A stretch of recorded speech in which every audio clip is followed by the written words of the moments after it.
Is it, alright, it looks like we're on. We're working? We're working. There we go. We're cooking. We're cooking. Alright.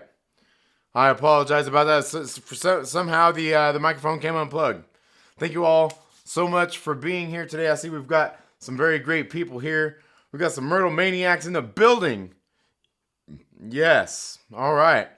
I see we got StarWarsMCU-OG was here a little bit earlier. Not sure if you all are still here. Let me know down in the chat to see we got StarWarsMCU-OG, RC Scott in the building, as well as Daniel Fisher, Jason from Polyhedral Paradise saying, baby, baby. Yeah. and y'all wanna is that what you guys are wanting? Is that what you guys are wanting? You guys are wanting a little bit of this? Bermuda, baby. Yeah. You want to go to Bermuda? Yeah, so the TLDR is protect Iman, right? We'll get into that. We'll get it a little bit into some of that kind of stuff. You guys know how the internet is. It can always be very fun. And yes, the shower, Daniel, absolutely. Dark Archer, thank you so much for being here. The Dark Archer, he was feeling in the shower. Yeah, RC Scott, I'm pretty sure you're a writer and you're not a fucking retard. I said feeling that shower, not feeling in the shower. Learn to fucking read. Jesus fucking Christ. Oh, I'm just kidding. Yeah, but seriously, learn to read, you idiot. Oh damn. Somebody's like, oh my God, this guy's actually insulting his channel. He knows I'm just fucking with him, don't you? RC Scott, I'm just kidding. And in case you guys can't tell, my voice is still a little off. I actually recorded a video earlier this week, actually sharing my thoughts about the Marvels movie.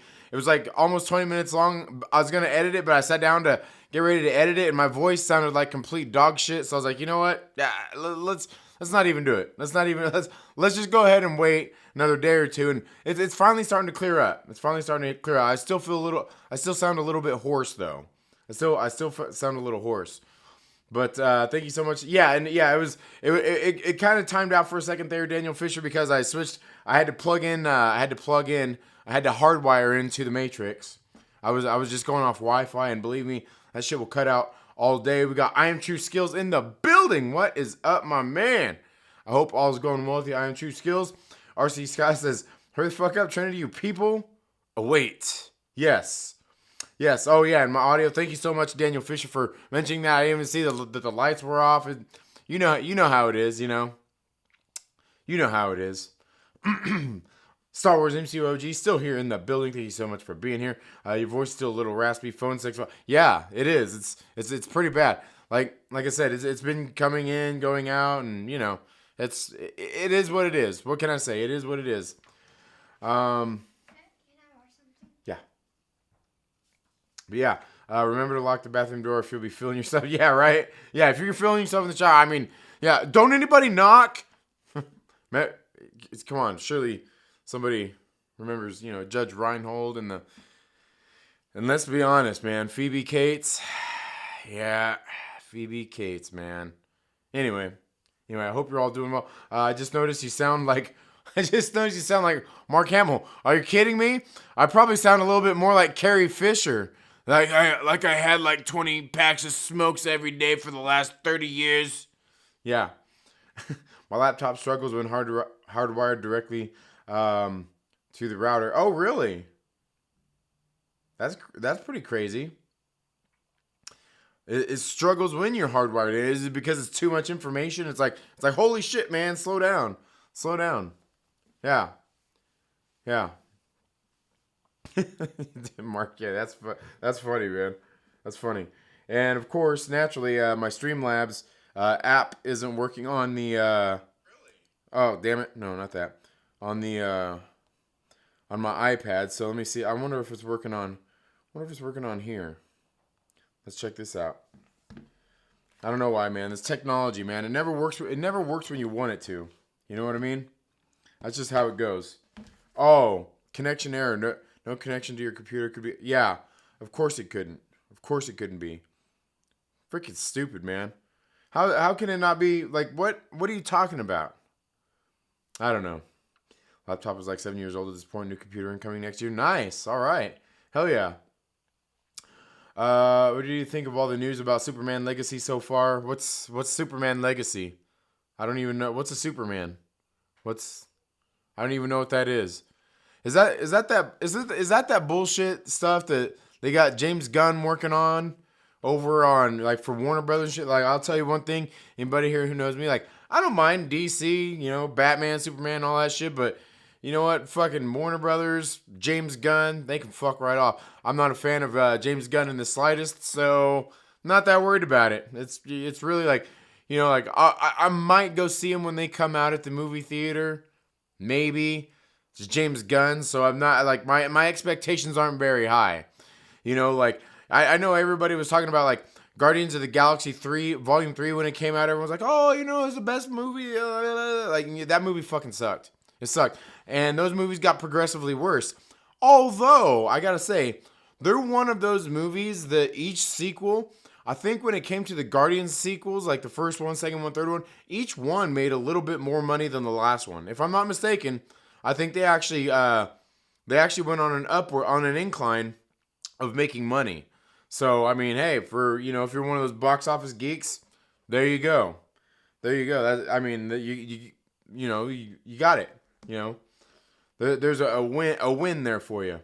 We got Jedi Jen in the building. Thank you so much for being here. Dixie is in the building as well. Says I used to love reading comic books, but then I turned 12 years old. Oh yeah, and it's all about that stinky pinky, huh?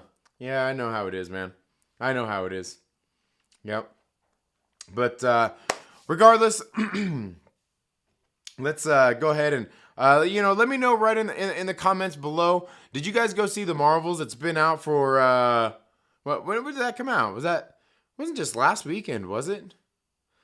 Was it last weekend? Maybe it was just last weekend. It was, wasn't it?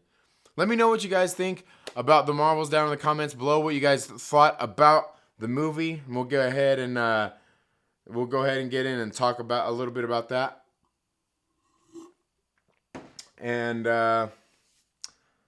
yes, I'm playing BG3 and listening. What's BG3? Is that? Oh, Baldur's Gate, right? Is that Baldur's Gate? I'm guessing that's what it is. Oh, Jedi Jen hasn't seen it. Okay, well, see. That's the problem, Jedi Jen, is all you women didn't go out and support the movie. That's why it's failing at the box office. Or, I'm sorry.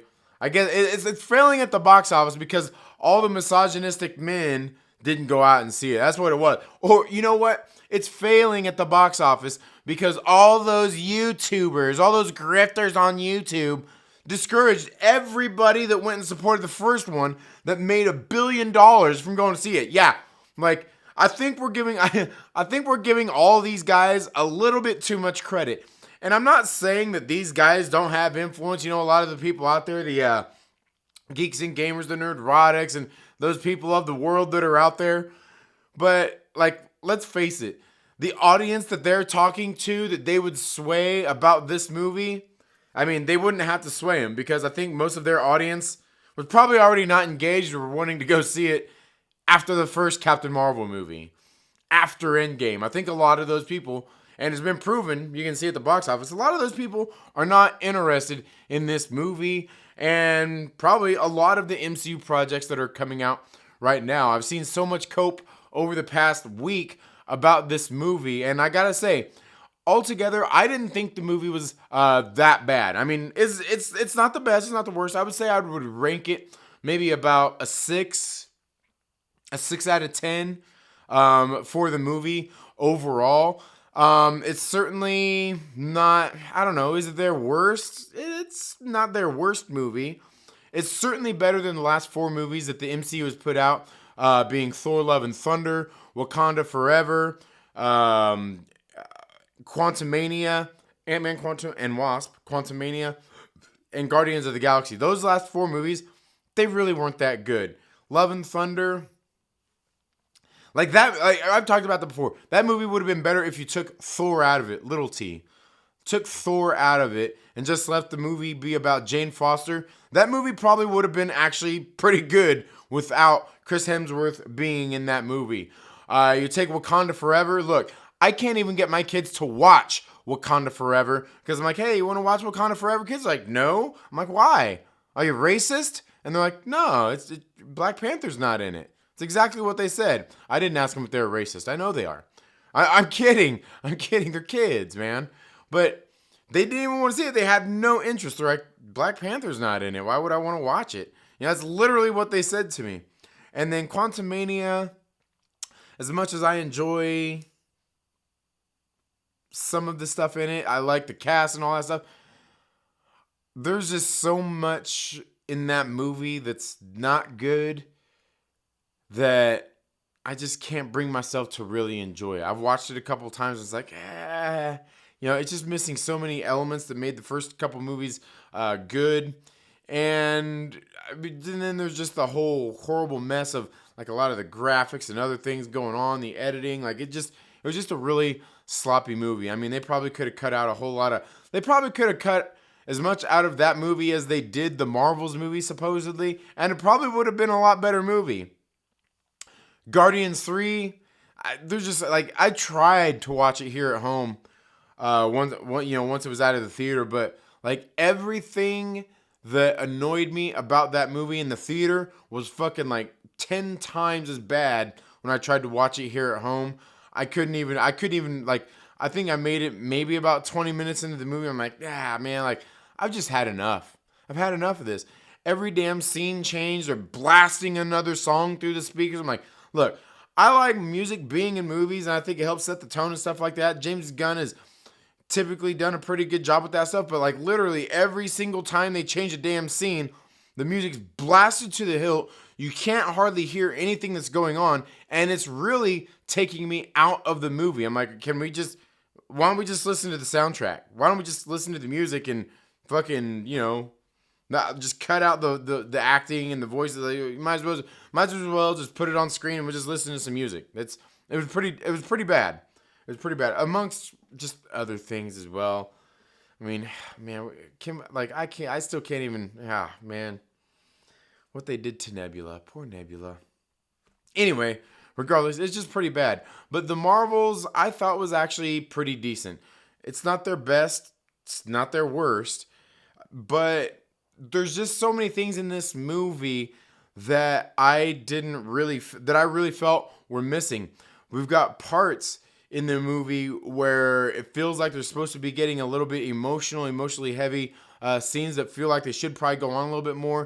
A little more things should be explored, like between Ms. Marvel and Captain Marvel and Monica Rambeau and Carol Danvers. Like there's a lot of things that kind of happen there within the movie that I really wish they would have spent some more time on. Let kind of the weight of the scene kind of like carry on and get through some of that, but they really didn't. Like, something was starting to happen, and like, oh, it's time to cut to the next scene.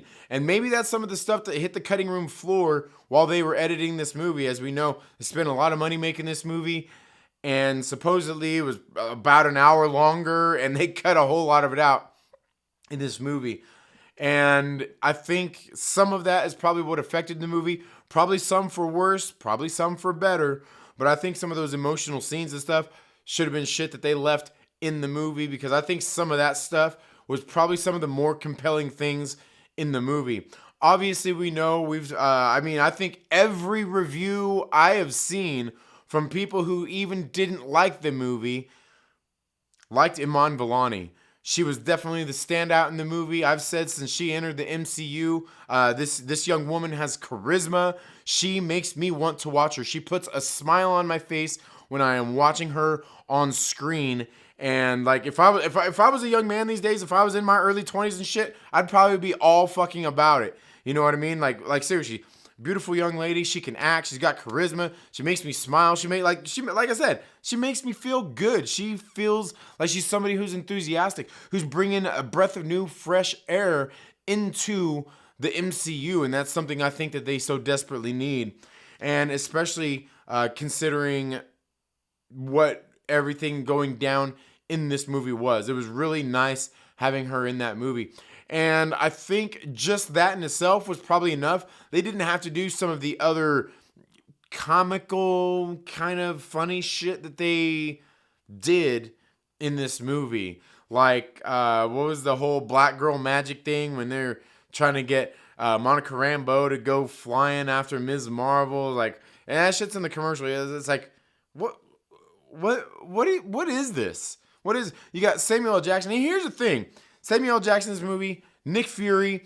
I see so many people talking about Samuel L. Jackson as Nick Fury in the MCU. They're like, oh, this is that's not even Nick Fury. That's Samuel L. Jackson just being Samuel L. Jackson. Like, look, let me tell you one thing. What he's doing in these movies is not Samuel L. Jackson. He's not Nick Fury. He's not Jules from fucking from Pulp Fiction. That's not Samuel L. Jackson. He's not even being himself in these movies. He's just being a character that he's known for being in a lot of movies in this movie as this role. It's not Nick Fury. It's not Samuel L. Jackson. It's some amalgamation of a couple of different roles that he's done over the course of his career, and that's who he's playing in these movies lately. It's not Samuel L. Jackson. You know what I mean? Like, I hear a lot of people making those arguments. It's not Samuel L. Jackson. It's Samuel L. Jackson playing this kind of idealized or caricature version of what everybody thinks Samuel L. Jackson is known for. And in this movie, I mean, I think he was better in this movie, obviously, than he was in that fucking crapshoot that was Secret Invasion. But still missing, I don't know, I still feel like we're missing that Nick Fury that we haven't seen in quite a while. We probably haven't seen that Nick Fury since Endgame. You know, I know there was Far From Home. He was sort of in that. It was really more like Talos being him, not really. So, yeah, it's really hard to say that was Nick Fury. But, you know, we're missing that whole, you know, like Winter Soldier Nick Fury, that Nick Fury that's got that little bit of harder edge. And I know plenty of people didn't like what they did to him in the first Captain Marvel movie about his eye and all that stuff. And look, that's one of the things I actually didn't mind in that Captain Marvel movie was where, you know, about the cat that was scratched his eye and everything. Like, people make, like, you know, talk a lot about it and everything. Like, look, you get scratched in the fucking eyeball by a cat, let alone, you know, we've went over this before, let alone a flurkin. And let me tell you, fucking anything scratching your eye is gonna fuck that shit up, all right? But the thing that I liked about it is because, there's kind of this whole mystery built up about it because Winter Soldier's like, last time I trusted somebody, I lost an eye, you know, like, but it also kind of lets you know that maybe he kind of builds things up. Maybe he, you know, that mystery around him, he builds it up, you know, like kind of making things more sound more grandiose than they really are. You know what I mean? And like, they're really not. And so I kind of didn't really mind that much. But in this movie, again, Nick Fury, he's not really in it much. Sort of tamed down. Not that serious kind of hard hitter. Like, I think he probably had more scenes and weight to his character in Secret Invasion than he had in this movie. Although Secret Invasion sucked and they completely wrecked his character. They fucked it all up. They fucked it all up. But altogether, I mean, when I was watching this movie, when I was watching the Marvels, I was sitting there like watching. I'm like, I don't know how far into the movie it was. It wasn't very far. It was probably like after we first get introduced to Dar-Ben and what her beef is with Carol and what she's trying to do for the Kree in trying to get them air, trying to get them water, trying to get them sun back into the universe after Carol, the Annihilator, went and destroyed the Supreme Intelligence and then basically wrecked their sun. And the first thing I fucking thought about was like this shit is Spaceballs, man. Like the Kree have become Spaceballs. They're out there going out trying to destroy these other worlds and everything that Carol cares about in order to get air and water and sun.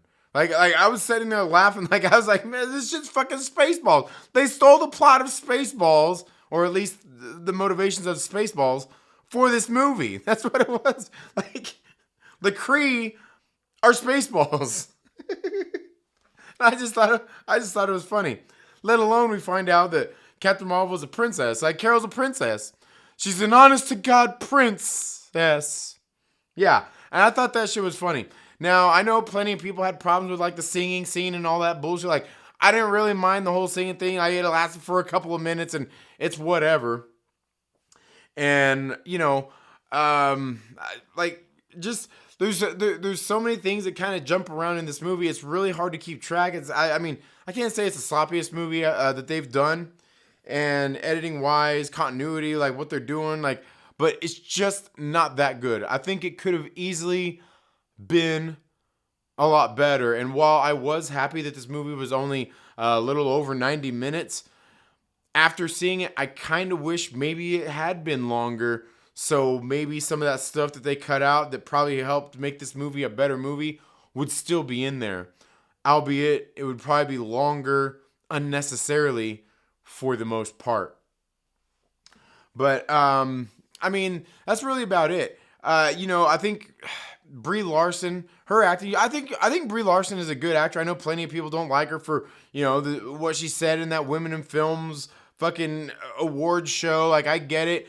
I've talked about that before here many times on this channel. I think what she said she was right about. She just could have said it a whole lot better. Like, she went out and just basically, I wouldn't say attacked, like all these fucking pussies on the internet say. She didn't fucking attack. He attacked us. But what she chose to say was very deterring for a lot of the people that she was talking about. But what she was saying, I think she had a point. She just could have got it across a lot better. But I think her acting in this movie, I mean, it was good. I think the direction was probably a little bit better. But, there's a thing, and we kind of see them touch on that a little bit in this movie too. And something I even talked about before is the fact of her acting. Oh, she don't smile. She's kind of emotionless and all this stuff. Well, she had like all of her fucking thoughts and memories erased from the Kree. And, so she don't really have a lot of that stuff. She don't have that emotional attachment or anything that she would have had in the first place. And we see, once again, they sort of touch on that in this movie as well, where we see at the very beginning when we first see her, she's sitting there wearing one of those little headsets like they wear on Demolition Man to give her, to bring back her memories and make her feel again. And then later in the movie, she was having sex with Monica and Kamala with those things on, and they all got freaked out while they were having their little threesome. And that's when this kind of confrontation came out with Carol and Monica, which is a scene I think probably could have went on a little bit longer. They could have done a little bit more with this scene where they kind of got into some territory that I think they could have explored a little bit more in this movie, probably would have made it a little bit better. Because I think it was just a little bit earlier in the movie where they went to the new Skrull planet, and we see how much Kamala Khan really idolizes Carol Danvers and has this idealized version of her in her head about how she is and everything. And we see that kind of come to a head when they're getting ready to leave the planet. She's like, oh no, there's more people. Like, we can save these people. And Carol's like, man, like, no, we can't. Like, we got to save who we can. Otherwise, we're not fucking saving everybody. And her sternness and everything, you can kind of see Kamala's like, fuck, like, man, what a bitch. You know what I mean? Like, you kind of see that. You see this fucking realization kind of hit her like a ton of bricks that maybe her hero isn't quite as good as she thinks she is, as she's kind of built up in her head, which is fine. And I think they probably should have touched on that more. And they touched on it like a little bit later. They kind of apologized and kind of hugged and made up a little bit about some of that. But I think that's one of the things that is kind of great about, that character of Kamala Khan in her sort of her naivety and her innocence in this sense. And which is kind of crazy too, because I was thinking about that.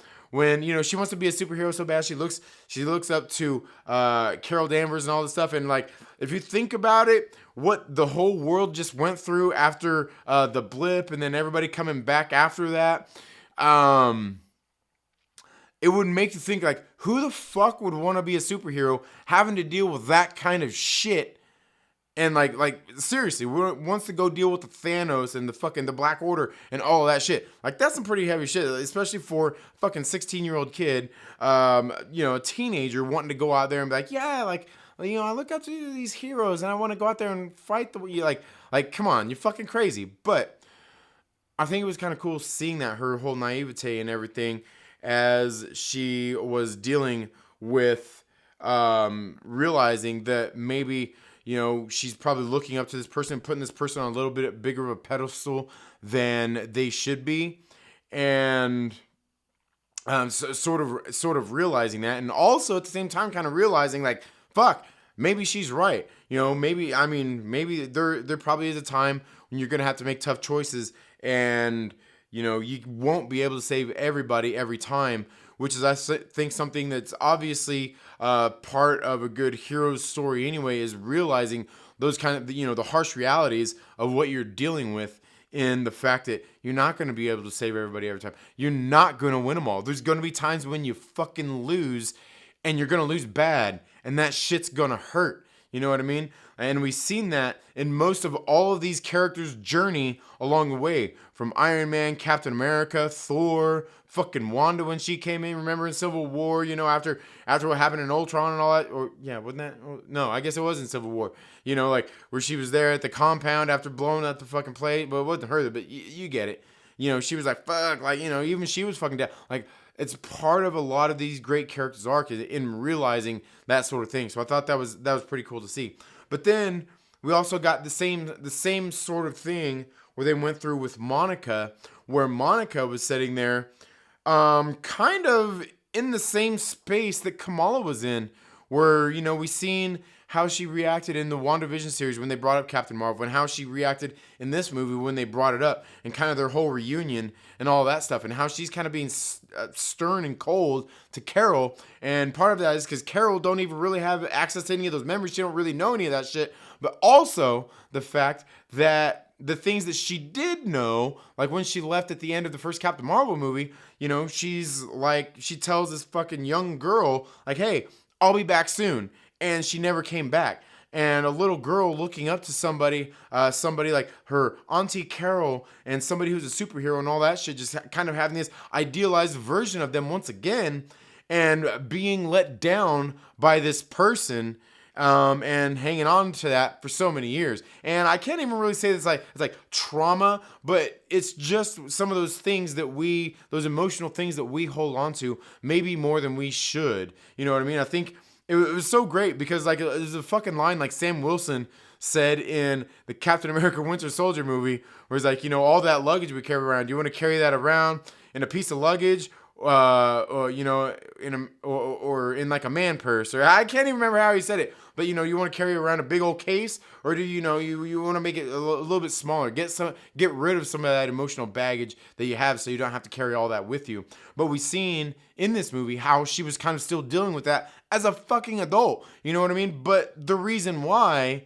is why she did it. Like, I understand that. But again, in this movie, they didn't explore that enough. And I feel like maybe that's some of the stuff that hit the cutting room floor that probably should have stayed in there. And, I think just those beats would have made this movie a whole lot better with everything else. Because when we get even into the bad guy Darban again, the whole Spaceballs thing, like, there just really wasn't a whole lot there. I think it's back to the classical MCU doesn't make a lot of their villains compelling enough, or make them stick around long enough, right, for you to really care. Like, you get like, okay, like, yeah, she's mad because Carol went and fucking destroyed their shit, and she's all mad. She wants to, go affect Carol now and save her people. Like, hey, like, you can somewhat agree with that.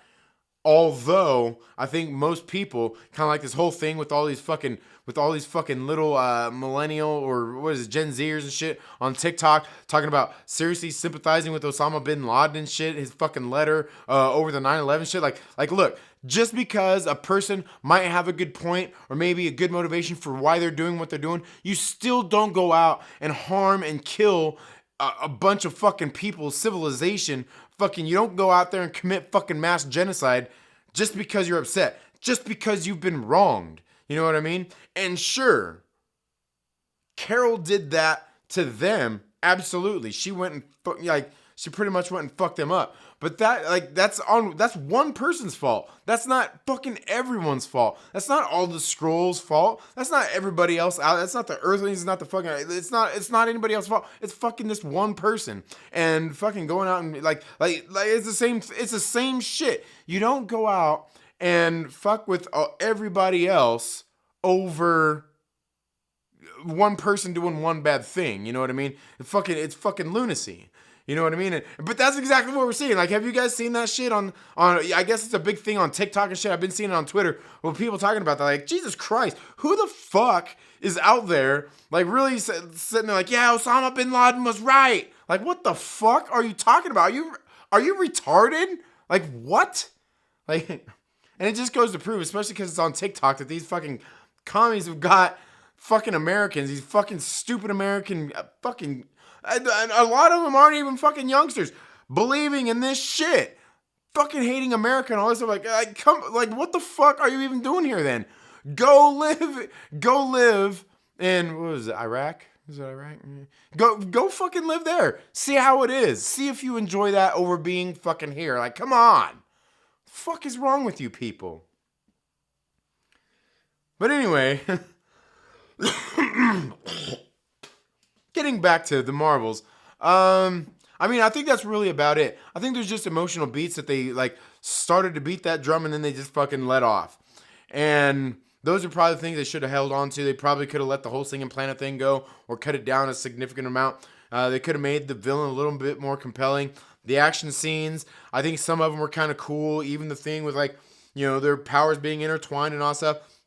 Somewhat kind of cool, but then it almost really doesn't even make sense how it goes away just because Kamala got the bangle back, and like I don't know, it was all just kind of weird. And I thought it was kind of weird by the end of the movie too. Kamala only had the one bangle, and the other bangle was gone. I didn't fuck if I know. And why is it that Kamala can wear them both and be perfectly fine, but Dar-Benn couldn't? Like some of the shit just didn't make, you know, some of it just didn't make sense. And maybe they explained it in the movie and I'm just forgetting. I don't know. We got the end credit scene, which I thought was absolutely great. Where we seen again the person who should have been, they probably should just call this. They shouldn't even call it the Marvels. They should have just called this movie Ms. Marvel. You know what? And just let fucking Kamala be the main character in this shit. Because I love the scene at the very end where she's going around doing the Nick Fury thing.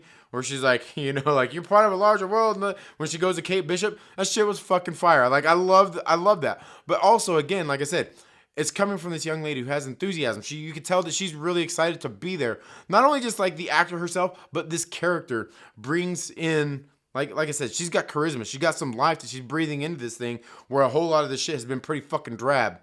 And I thought that whole scene was pretty cool. Then we've got the mid-credit scene, which was when Monica goes, you know, she's in that other parallel universe, and you see the X-Men, and you see her. Like, I thought it was pretty cool where she's freaking out about her mom, and, you know, and then her mom's like, who the fuck are you? You know, like, I thought that was great. I thought that was cool shit. But again, you know, like, it's just one of those things where they're doing, you know, trying to do whatever they can to bring in these old characters and new characters, merge all these worlds, and, you know, they're somewhat jingling the keys in front of us and everything. Like, you know, like, I don't hate all the old X-Men movies or everything. Like, obviously they could have been better, but, like, you know, like, I can't even say it's too little too late, but it's too little in this movie at a time when nobody's really engaged, when nobody's really caring. And that's something, like I said on Twitter earlier, I put this big old fucking long post up about this movie and everything everybody's saying about it. Like, I see a lot of people saying, like, because I even seen some other people talking about, like, oh, the people at the usual suspects are calling this movie woke and blah, blah, blah. I'm like, I haven't paid attention to what most of those people have been saying, like the Geeks and Gamers Nerd. I haven't even seen, but them calling it woke or anything. But I don't really watch any of those channels. But the thing is, like, I don't think anybody could really call this movie woke. They didn't really push a whole lot of agenda kind of bullshit or anything. It just wasn't a very good movie. It just wasn't very good. But it is still enjoyable at the same time. Like, you can still enjoy a movie that's not very good. And I think this movie had elements of it that were enjoyable, that altogether the movie still ended up not being that great. But the thing when it comes to, like I was saying, the box office, you know, everybody's got their reasons for why it's failing and all this and that. And you can go down the list of reasons why. You know, everybody's trying to cope with what it is. It's all the incels and the haters and the detractors. Those fucking people got all the people who contributed the $1 billion that the first Captain Marvel movie made. They swayed all of those people to not go see this movie, to where it only makes like 50 some million in its first week. Yeah, they've got that kind of power and that kind of influence. Yeah, real fucking great to try to pass the buck off onto some guy that you don't fucking like, and you're calling these people names which you don't even know what the fucking name means. You call these people incels, and it's like, do you even know what the fuck the name or the I guess it's the name. It's name call. Do you even know what that means? It's involuntary celibate, right? Like these fucking basically guys that can't get fucking laid, and all these people that you don't like, oh, these incels, like most of these dudes have girlfriends, fucking married, shit like that. Like, yeah, they're incels, yeah, okay, like, and certainly most of these guys aren't misogynists. They might talk that way to play it up for their fans and all that bullshit, but it's really not the case. I mean, pull out some better arguments than these guys that you don't like affected the box office that much. What it really is that Marvel Studios is at a point, and movies and theaters are at a point right now, but especially the Marvel stuff, where after Endgame, they had Infinity War, which is when they really got a whole bunch of people engaged into this fucking franchise to go out there. Even after Infinity War, even my mom was like, holy shit, I need to go back and watch these other movies. And they've got like my mom to be like, oh shit, I need to go back and watch these other movies. They got people engaged. They built up to that over a number of years to get people engaged into that. And then they capped it off with a movie called Endgame, which the whole time people were going out talking about it, they're advertising this movie, calling it the culmination of the last 10 years of the Marvel Cinematic Universe. And pretty much what they're saying is this is the fucking end. Even though it's not the end, it's called Endgame. This is the culmination. The culmination, it's kind of like the end of all of this that's going on. And after that, I mean, they just haven't been as successful because a lot of the people that were getting their asses in those seats at the movie theater are just not engaged the same way after the way Endgame ended. And you telling them it's a culmination, it's Endgame, and they're just not engaged in the same way. But let's also not forget that what the world has gone through over the past few years with the Rona and all that bullshit.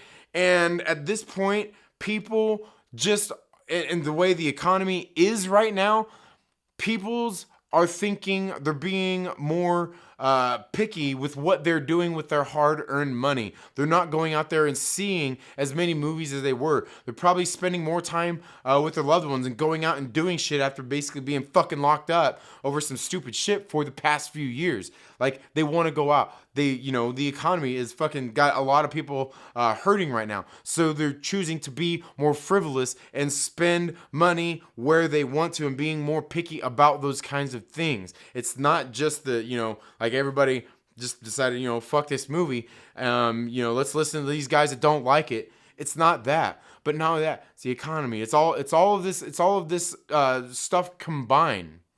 But the biggest thing that it is that the people who were engaged at that time were the general audience, the normies, the people who weren't into all the comic books, weren't into all these comic book movies that built the MCU into what it is as they built up that steam getting to Infinity War and Endgame.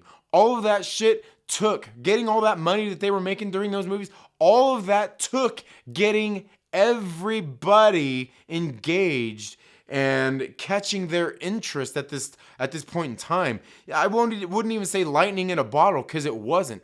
They built it up and they earned that. And after that, after a thing you called End Game, it drops off and you have to rebuild all of that back up. You're basically back at square one and you gotta build it all back up. So people out there can blame it on whatever the fuck they want, but it's a combination of things. But one of the biggest things it's not is people fucking hating on this film, not liking this film, misogynists and incels and haters and all that. It's not it.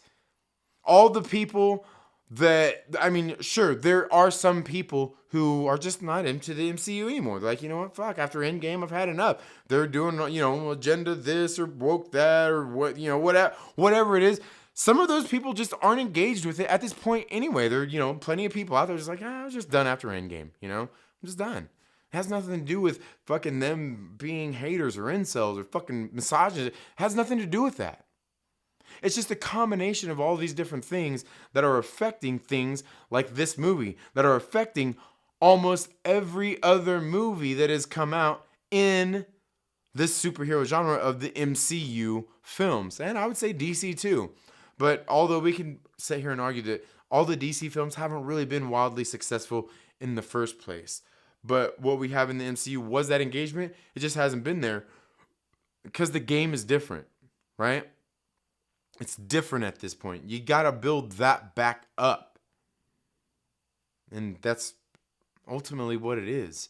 You know, I think there's plenty of people who, if they seen things starting to improve and like, you know, I think they could get some of those people back interested in what is going on in the MCU and these stories. Even some of the guys who are out there like, oh, you know, like I'm fucking done with the MCU and all. I think you could still get some of those people back if you got that word of mouth that they were, you know, kind of turn the ship around and are starting to make good movies again. But again, it's something they've got to earn again.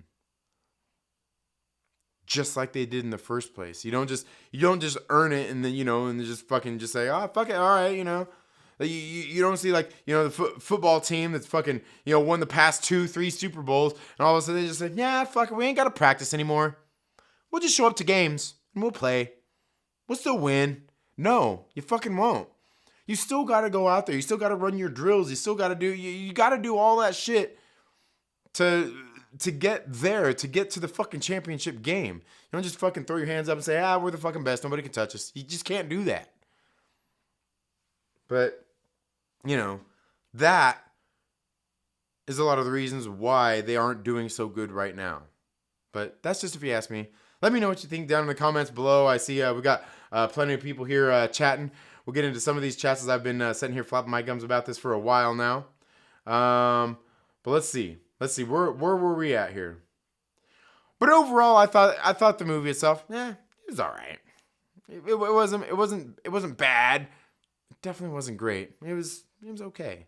It was certainly better than you ever seen that? What was that? Was that in 2010 when Ed Helms did that Vacation movie? That Vacation kind of reboot or whatever. Like, it was better than that because that movie fucking sucks. It was better than Dude, Where's My Car? Because that movie's fucking retarded. But anyway, okay. Let's see. What did I miss about 2 in the pink, 1 in the stink? Shock 'em. What? Did I miss something there?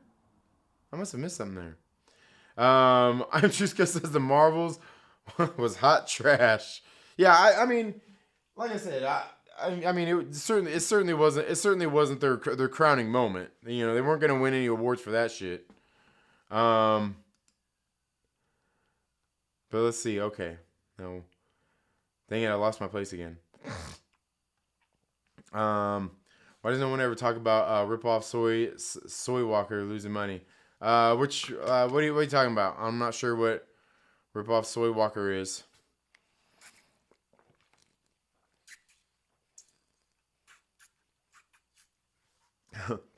Jedi Jen says it's failing because it's trash. Yeah, I mean, I don't think it's complete trash. It's just, again, it's just not the. Here's the biggest thing is this definitely isn't the movie that the MCU needs to be putting out right now.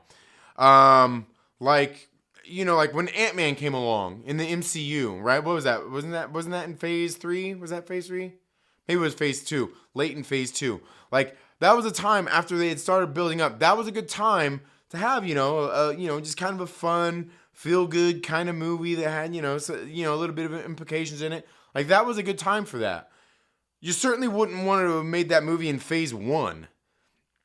You know, like, they built up to that. And it's like, okay, we've done some shit. Well, now we can have this have fun shit.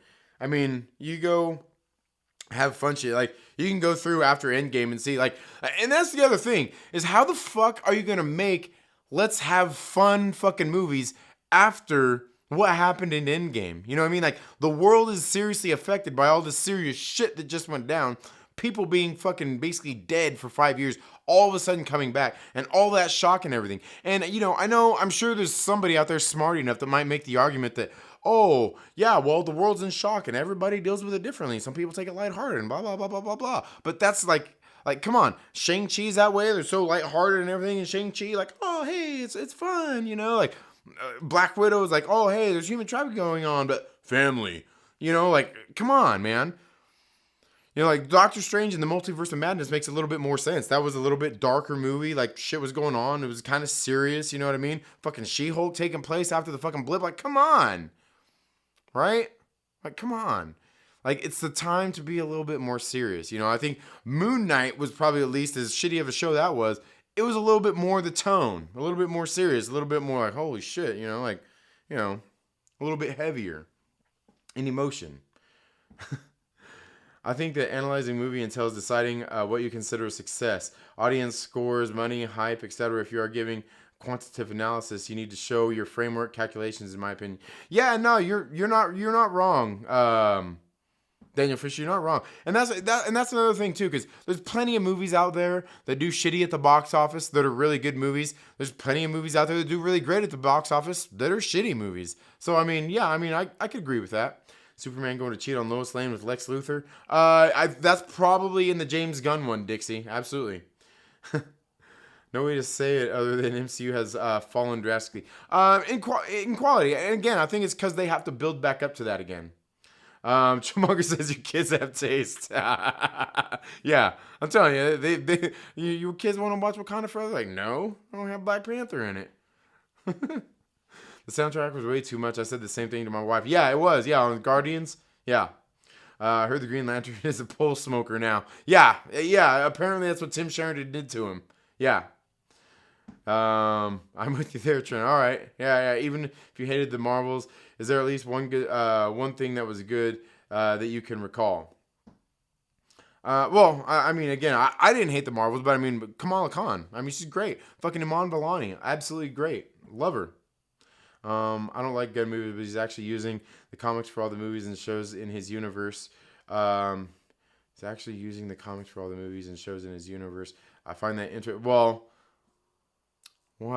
that's debatable. We'll have to see what it comes to, how it comes out when the movie comes out, because it sure didn't do that with the Guardians.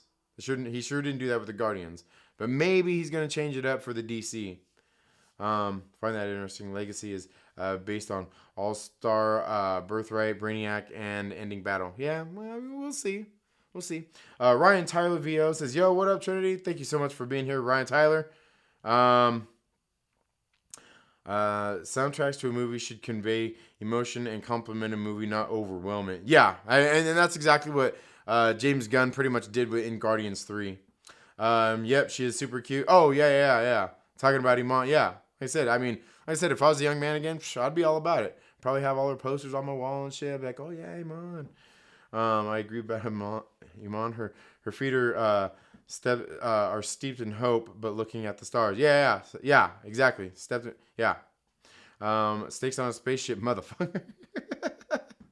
Yeah. How do you say Big Mac in Scroll? Le Big Mac. Oh, Fury thinks he's just thinks he's flirt enough. Yeah, cat scratch fever. Exactly. This is why the Kree shouldn't have exiled Captain Planet. Yeah, Captain Planet could still be there. He could help. You know what's funny is, remember Don Cheadle did that whole little skit as Captain Planet. What was that? It wasn't Saturday Night Live. Was that on In Living Color or whatever? Or was it? Was it SNL? I don't think it was. But he did that whole Captain Planet thing. Didn't he make a joke of that? I guess Feige likes Spaceballs too. Yeah, right? The passcode to the atmospheric shield was 1, 2, 3, 4, 5. Exactly. Captain, we've gone from suck to blow. Oh, damn. You made me laugh so hard, my contact almost came out. I squinted my eyes so hard. That's funny. Suck. You know what's funny is, too, just like a couple of weeks ago, it's funny, like coincidentally, maybe about a week or so before the Marvels came out, me and my kids actually just watched Spaceballs. Yeah. She doesn't look like Aladran. Right. Did they comb the desert? No. Eric says, I don't mind Brie Larson. She is hot. Yeah, she's not bad. Uh, we ain't found shit. Yeah. Merchandising. Eric Guapo, Carl thanks you in advance for agreeing with him. Yeah. Where is Carl? Who's Carl? Oh yeah, Carl Wickstrom. He's he comes in sometimes. Yeah, he's a pretty funny ass dude. El Guapo. Yeah. Oh, you're talking about Eric Guapo. Yeah. Merchandising. Yeah. Never meet your heroes. Exactly. Frankenstein in space. Yeah. Since Kendall's not here, I have to mention Ram Booty on his behalf. You know what? I will say, man. The suit that they had for Monica was fucking horrible. God damn, man. I don't think you're going to fit her hips into much else, man. Like, them hips and that booty, man, they be popping, man. Like, that shit, like, yeah. She got more curves than a fucking, yeah. She got a lot of fucking, yeah, exactly. They've jammed the radar, sir. Raspberry. Yeah. They've gone to plaid. Yeah, exactly. Want to watch? Yeah. I was gonna say, like I said, we just watched it about a week ago. Asshole, sir. Major asshole. How many assholes are on this ship? Oh, Chef Nick Nero is here. Thank you so much for being here. I hope all's going well with you. He says Marvel is dead. So is War Stars. Yeah, I mean, the thing is, like, neither one of these franchises are in a good spot right now, and I think they could be revived, but it's gonna take some time, and it's gonna take the right person to come in, and fix all that. It's gonna take the right person to come in and fix all that. I think one of the biggest things is I think one thing that would benefit is kind of like what's happening next year. Like, next year, don't they have like a show or two coming out, and then only Deadpool 3 coming out, and then it's pretty much nothing else the rest of the year. I think they definitely need to seriously slow shit down, and probably even take a break. Like, everybody's talking about the actor strike and how it kind of fucked everything up, and, like, not if you ask me, but I think that may be something that works more to their advantage than they think, in the fact that it kind of forced them to slow down, which is something I think they severely need. Especially in Marvel, the way they've been pumping out the shows. And because, like, if you think about it, think about how much shows and movies the MCU has pumped out over the past few years than Star Wars. What is Star Wars? Like, since Rise of Skywalker, what does they put out? Fucking three seasons of The Mandalorian, the Boba Fett, and Ahsoka. Oh, I forgot they did Kenobi too. Oh, and they did that. But really only a handful of projects. Like, really not very much. Certainly no fucking movies. But even they haven't been cranking shit out. Like, they've put out quite a bit. Low quality even. But even they haven't been pumping shit out like Marvel Studios has. And when you're pumping shit out like Marvel Studios has, like, man, it's fucking hard, man. It's going to be hard to make every single one of those shows and movies hit when you're pumping shit out just like fucking like crazy like that. But they definitely need it. Like, yeah. But yeah, they're definitely on some life support. Thought Ahsoka and Guardians 3 were great. See, and I didn't like Guardians 3. And Ahsoka, it was okay. I kind of feel like I feel like Ahsoka was almost like the Marvels was, where a lot of the emotional scenes were kind of cut short. A lot of the, like, story-wise, it was kind of chopped up, and feel like there should have been more there. Like, there was some missing. I mean, it wasn't the worst, but yeah, it was all right. Certainly better than fucking Kenobi was. And what was that other show? With Serial? Andor, yeah. Certainly better than that. Mike has bad knees. Thank you so much for being here. Says, what's up, people? Said, looking jacked. You know what? It's funny. It's funny you mentioned that. Yeah, I have been working out more. I've been busy. I've kind of like I've got to like I followed the P90X program for years. I did all those workouts for years, and it's a great program. But I was like, you know what? Like, I'm at a point right now where I want to do something a little bit different. I want to focus on certain other body parts. So I kind of came up with my own program for doing some. Like, I kind of created my own out of some of the workouts from the P90X and P90X2. But then I've been watching Dr. Mike Israetel on Renaissance Periodization, going through some of his videos and incorporating some of the workouts I've seen him putting people through that are fucking excellent for, you know, just like for some different workouts. Some I'm going to be putting into more here over the next few months as it's winter time. It's just not as great of a time to be cycling here in Southern California. Just a little colder, a little bit wetter. And a lot of people are out riding mountain bikes and stuff like that, which I probably need to do, but so I can, build up some muscle and then go cutting. But yeah, I've been, the main thing, like today I worked, chest, shoulders, and triceps. And I've been putting more of a focus on my shoulders to try to get my shoulders. I've always been a little bit dissatisfied with my shoulders. I always felt like, I think they could be a little bit bigger. My biceps, biceps are easy because like they're so easy to train because who doesn't want to train their biceps because they're easy to make look good once you just start really seriously lifting. But yeah, thank you, man. Yeah, I've been hitting the weights a little bit more. Thank you. Who knew the princess sings bass? Yeah, right. She's a bass. Director of Guardians went to DC, so yeah, exactly. Saw a meme that was posted that said Disney now owns Fox properties, which includes Rocky Horror. So Frank-N-Furter is your newest Disney princess. Right? There you go. That's funny. That's pretty funny. And Ahsoka, I'm sorry, not for me. Star Wars was magic. Disney Star Wars is always a cash grab. Yeah, like, you know what? And Nick, like, one of the things, like, I think when it comes down to it, like, I thought The Force Awakens was really good. And, and I've talked about that several times on this channel as well. Like, I thought The Force Awakens was great. They didn't build on what they did. It was just like flatlined. Like, they just went like this. Instead of building on that, they just kind of went to the next thing, just to the next thing. It just kind of flatlined. Instead of building, they just, they did this instead of that, like, yeah, unfortunately. Because I thought The Force Awakens was great.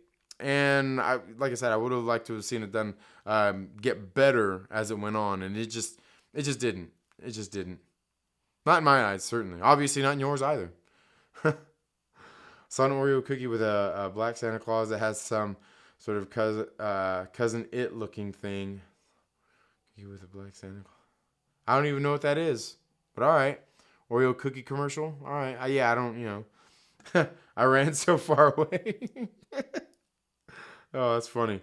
Those TikTok kids aren't smart enough to know the difference between having a point and being right. Exactly. Mike has bad knees.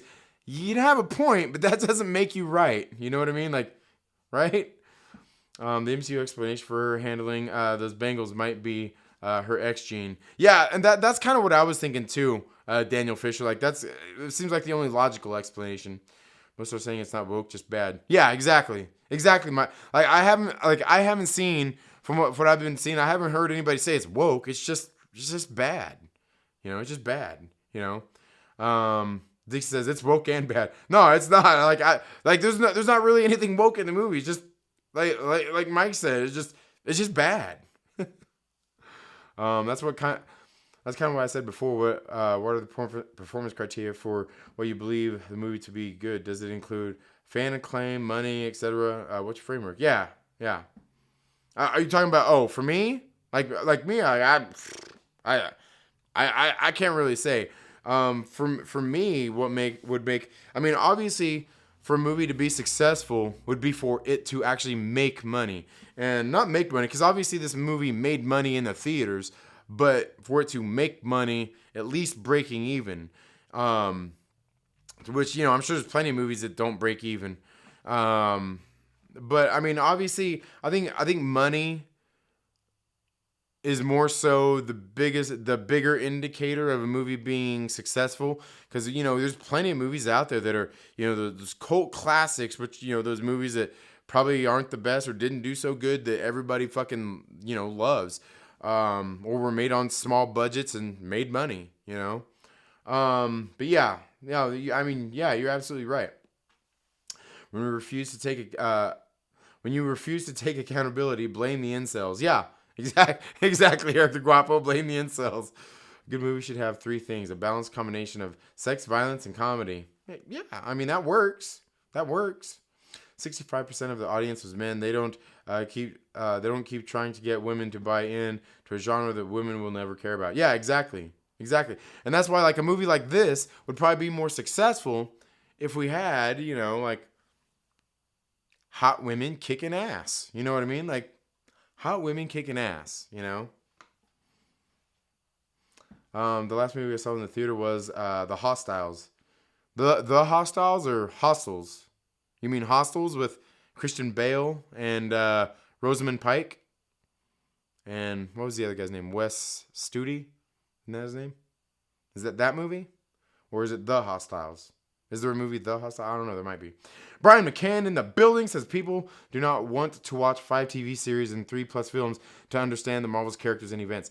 Yeah, and you know what? I'll be honest. I don't think the Marvels was that. I don't think you had to watch Ms. Marvel or WandaVision to understand what was going on in this movie, in the Marvels. But certainly I'm sure there's going to come a point where, some of the things are going to kind of cross over. Like, if you hadn't watched WandaVision, you probably wouldn't be filled in too well on what was going on with Wanda in the Multiverse of Madness, for sure. Oh, damn it, it skipped on me. Shit. Fucking chat, man. Skipping on me and shit. Where you at? Amazing point, having to rebuild after Endgame. Yeah, absolutely. I mean, because they're pretty much back at square one at that point. I would love to see some survey stats on why they didn't see it. One, not engaged with the MCU anymore. I think that's a big one. Wokeness? I really think it's less that. Because I think most of the people out there, the general audience who these movies rely on, aren't worried about that or aren't engaged in that way like we are in this whole nerd sphere on social media and stuff like that and here on YouTube, discussing that. Don't care about those characters. I think it's probably partially that.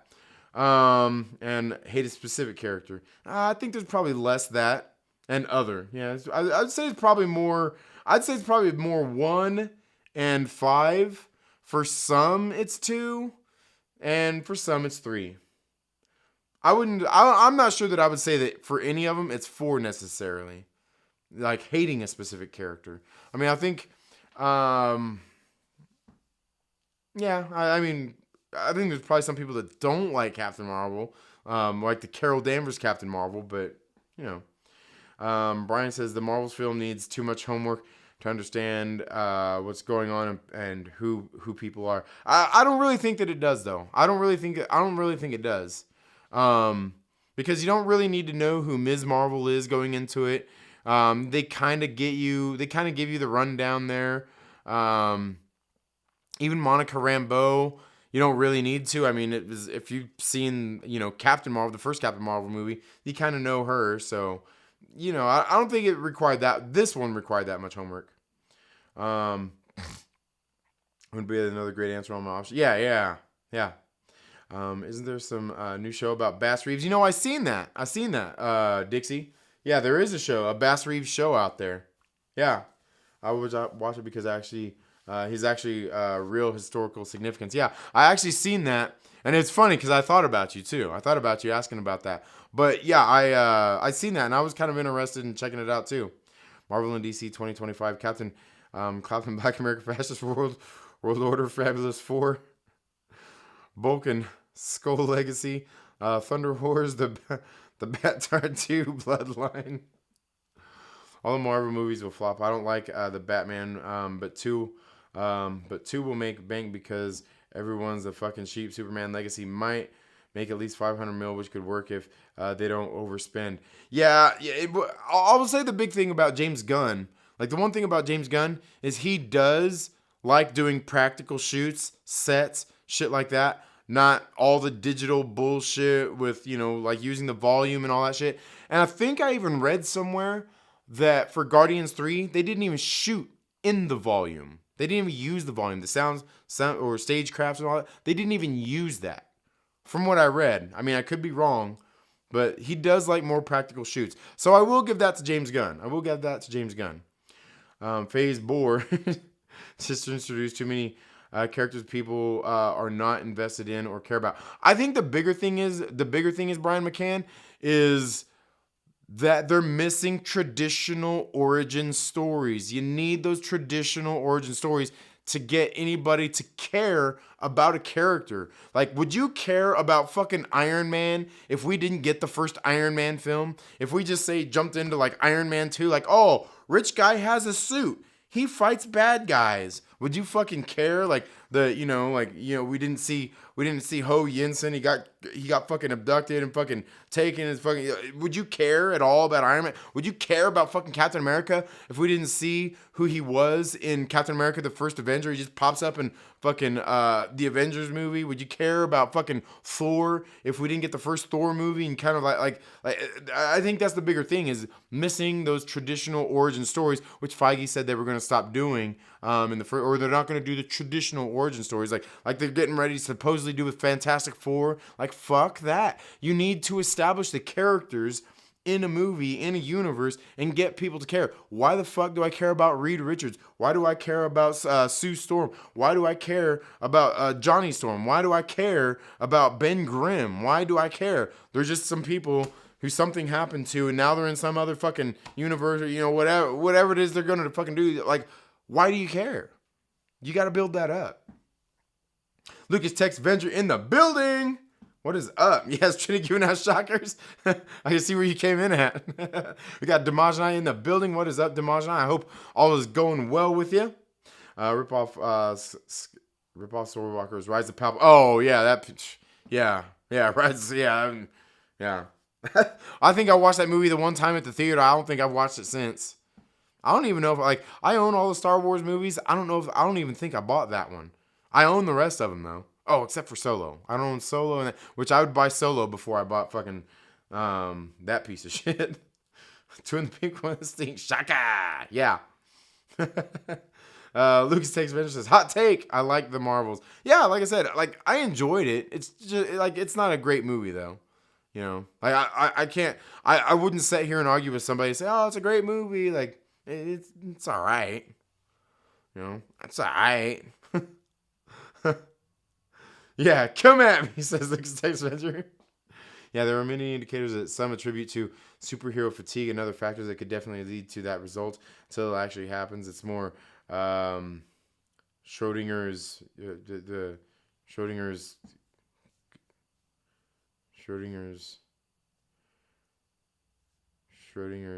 what? Yeah.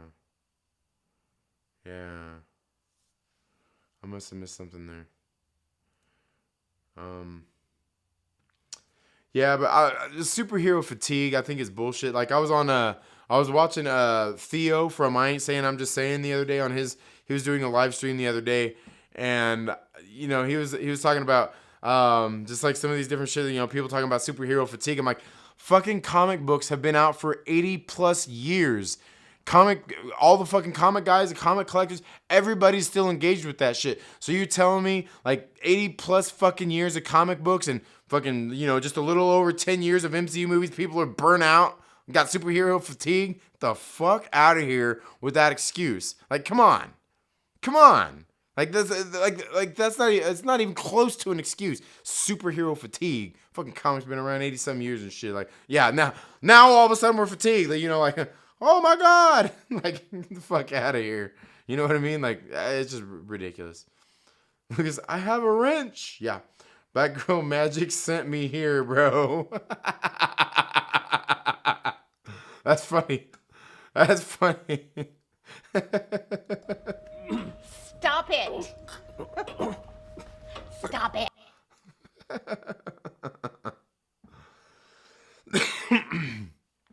The thing that would revive interest in the MCU is Fantastic Four and the X-Men.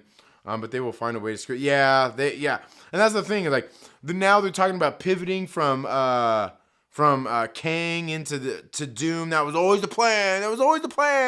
Was fucking Doom. Like, but everybody's like, yeah, Doom. It's like, man, like, come on, man. Like, they're just gonna fuck that shit up. They're just gonna slap Doom in some fucking movie and not give you any fucking, any sort of background or anything. They're not gonna give you any sort of fucking origin or anything. They're just gonna like, oh, here's bad guy. He does magic. He does cool stuff. He's strong. Nobody's gonna fucking care, man. But yeah, no.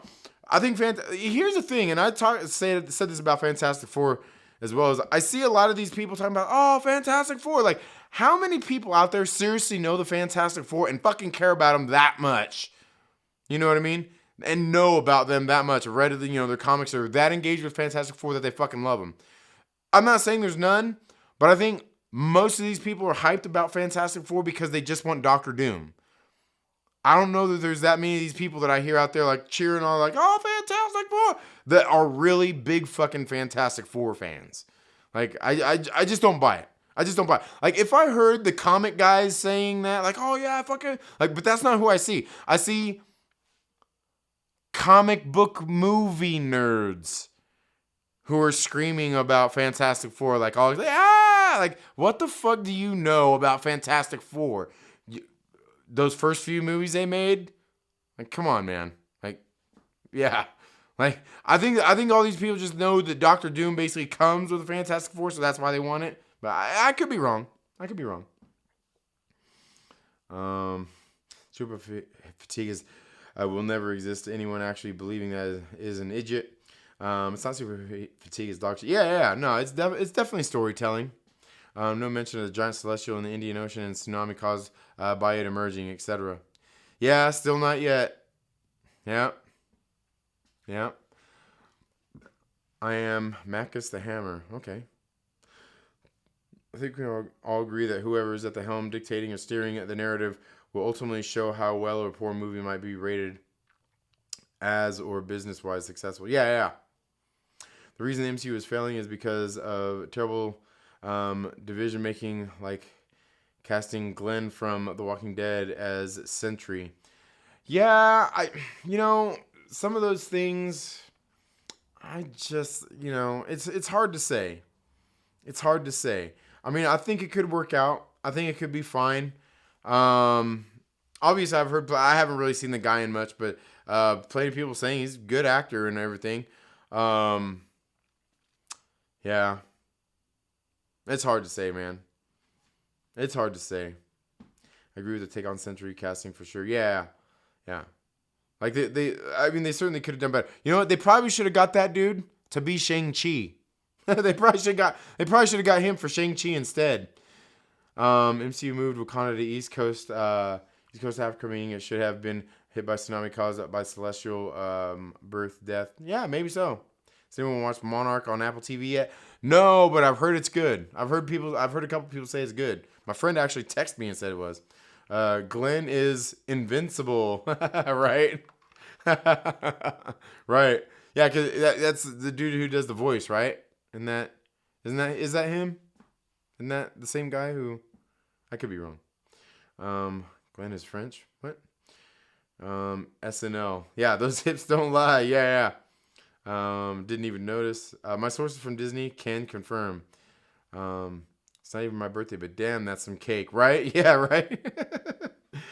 Oh, Joe47771. Should I stop my Disney subscription? I mean, if you want to. I'm certainly getting ready to stop. Oh, you know what? I'm getting ready to stop mine. Because with Loki wrapping up, I mean, there's nothing on there I want to see for now. I mean, until, I don't know. I guess when What If comes out, I might re-up it again. But, Yeah, I'm not, because most of the movies on there I already own that I want to watch. The only thing I don't have is the shows, and it's no big deal. That's no big deal. Yeah, but I mean, if you want to, if like I said, I'm not gonna tell you to if there's things on there that you enjoy watching. Like I said, all the classic Disney movies that I like, I already own them. The Star Wars, the MCU movies, I already own all of them. So, I mean, aside from the shows, there's really nothing else. And the shows, most of the shows aren't. I can wait. I can wait to watch them again. Till I re-up my subscription. But Shakira's tax returns due. Tim's talking. Yeah. Oh man, Dark Horse says I'm the right person. What? For what? What am I talking about? What are we talking about? Phase 4 longer than the entire Shipfinity saga. Yeah, right. Yeah, with all the shows and everything. If you find value in Disney Plus, then do you and keep it. Yeah, exactly. Yeah, if you find the value in it, absolutely. Yeah. Daniel says, I'll be honest, I have one or two friends that canceled their subscriptions and only activate it for a month to binge, watch whatever they want to watch. Yeah, exactly. Exactly. And that's what I've been doing lately is I'll pay for it a month, and then let it lapse and just as it goes. Yeah. Monarch TV series would be idiots to include Sasquatch, Yeti, Bigfoot, Frankenstein, Monster, the Gargantuans, twins, Sandra and Gyra. All right. Go to Disney Plus more than once a week. It might be worth it for you. Yeah. But the old timey Mickey tunes are so cute. Yeah, you can buy a lot of those on DVD too, I'm sure. But I like the old Mickey Mouse cartoons. The Marvels was made by Kevin, right? Justified. What is up, Justin? I hope all's going well with you. By the way, you also subscribe to a lot of great people. Links incoming. All right, there you go. You need the P90 Plus. Yeah. No. Well, I've got X and X2. I haven't done the P90 Plus. Kevin was the MC admitting they use AI to write scripts. Yeah, right. Pretty much, right. When I found out Bill Burr was in The Mandalorian, I knew then it would suck. Why you don't? I take it you don't like Bill Burr. Mandalorian season 1 to 3 is good actually. I think the first 2 were okay. The third one, it could have been better. Boba season 1 was okay. I didn't really like Boba. Tim Talk says the pump. Yeah, exactly. The pump. Have you been working on your hips, glutes, and ass? No, I mean glutes. Yeah, glutes for sure. The Force Awakens was a good start, though very safe. But at least it felt like Star Wars. Yeah, exactly, Tim. So what do you do when you are so dissatisfied with movies? Bitch about them on a stream one time and then don't watch them again, and not worry about it. For the most part, That's. But I can't really say there's a whole lot of movies or anything that I'm so dissatisfied that I'm very super dissatisfied about. Most of them just like, it was a waste of $20 to watch it at the theater. Or $10 most of the time. For me personally. By the way, I need to note the rest of those. Oh damn it! Where'd it go? The rest of those Streamlabs short codes that are programmed. I think I just got Chill, Aglax, and I think there's another one. I need to get more. I don't know if Commands works. I don't like it when movies try to push a social agenda. It's become propaganda. I think a lot of movies do. It's not beating. I think a lot of times just not beating people over the head, so a lot of people don't notice. Just as you are a lunatic. Yeah, Dixie is actually a lunatic. Just to be quite honest with you, I'm just saying.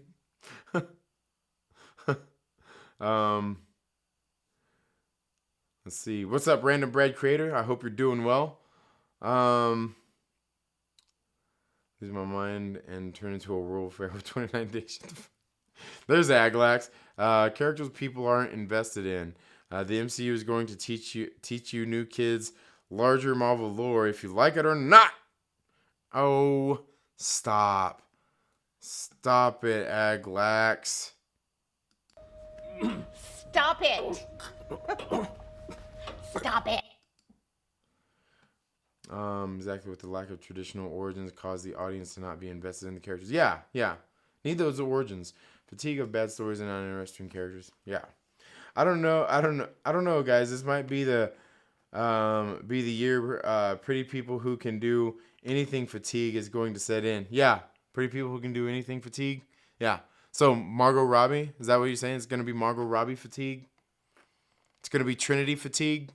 Is that what we're saying? It's going to be Trinity fatigue? Everyone's going to get tired of my ass and like, this guy can do anything. The biggest factor is really just having a good story. Yeah, for real. Character-driven story. The first Incredibles is loved by almost everyone with no origin or a lot of backstory because the story itself was simply amazing. Yeah, that's true. That's true. But I think they kind of give us enough there. Went to the theater on Tuesday, $5 movie night, empty. Dr. Doom is saving the MCU. Yeah. And if he does, it's gotta be good. It's gotta be good if he's going to. Batgirl, all this shit, get a new creative team and start over. Yeah, exactly. And I seen you just dropped a video here a little bit earlier, Justin, about the original Blade and how it still stands up. I didn't get a chance to watch it yet, but I seen the title of your video. Guys, go check out Justin, the Star Wars Marvel purist. He's actually started a channel recently, done a couple live streams, got some videos coming up.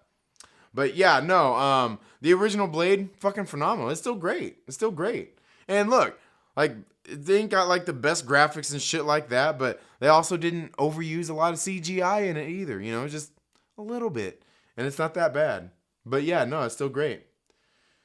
Yeah, wasn't the plan? Hard cope. Yeah. Yep. Normies suck. No, I mean, you know, I think the box office, like for a lot of these movies, rely on the normies. They rely on them. Doom greater than Fantastic Four at this point. Pretty sure Magneto is going to be Palestinian in the MCU. Oh shit! Oh man, you're going to get me demonetized.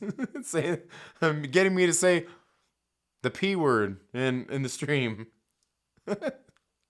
Was Iceman a Fantastic Four? Yeah, probably so. Probably so. Incredibles was actually inspired by Fantastic Four and Watchmen. All right. Oh, please, God, who art in heaven, let one of my art projects fail as badly as an MCU project. Amen. Right? Yeah. You tell him, Aglax. You tell him. This story has to be well crafted with good, believable. Yeah. Character development. Yeah.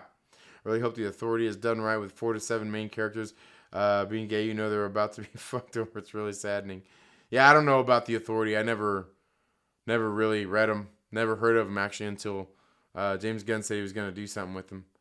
And by do something with them, you know, I don't mean like Bryan Singer would do with them. I mean like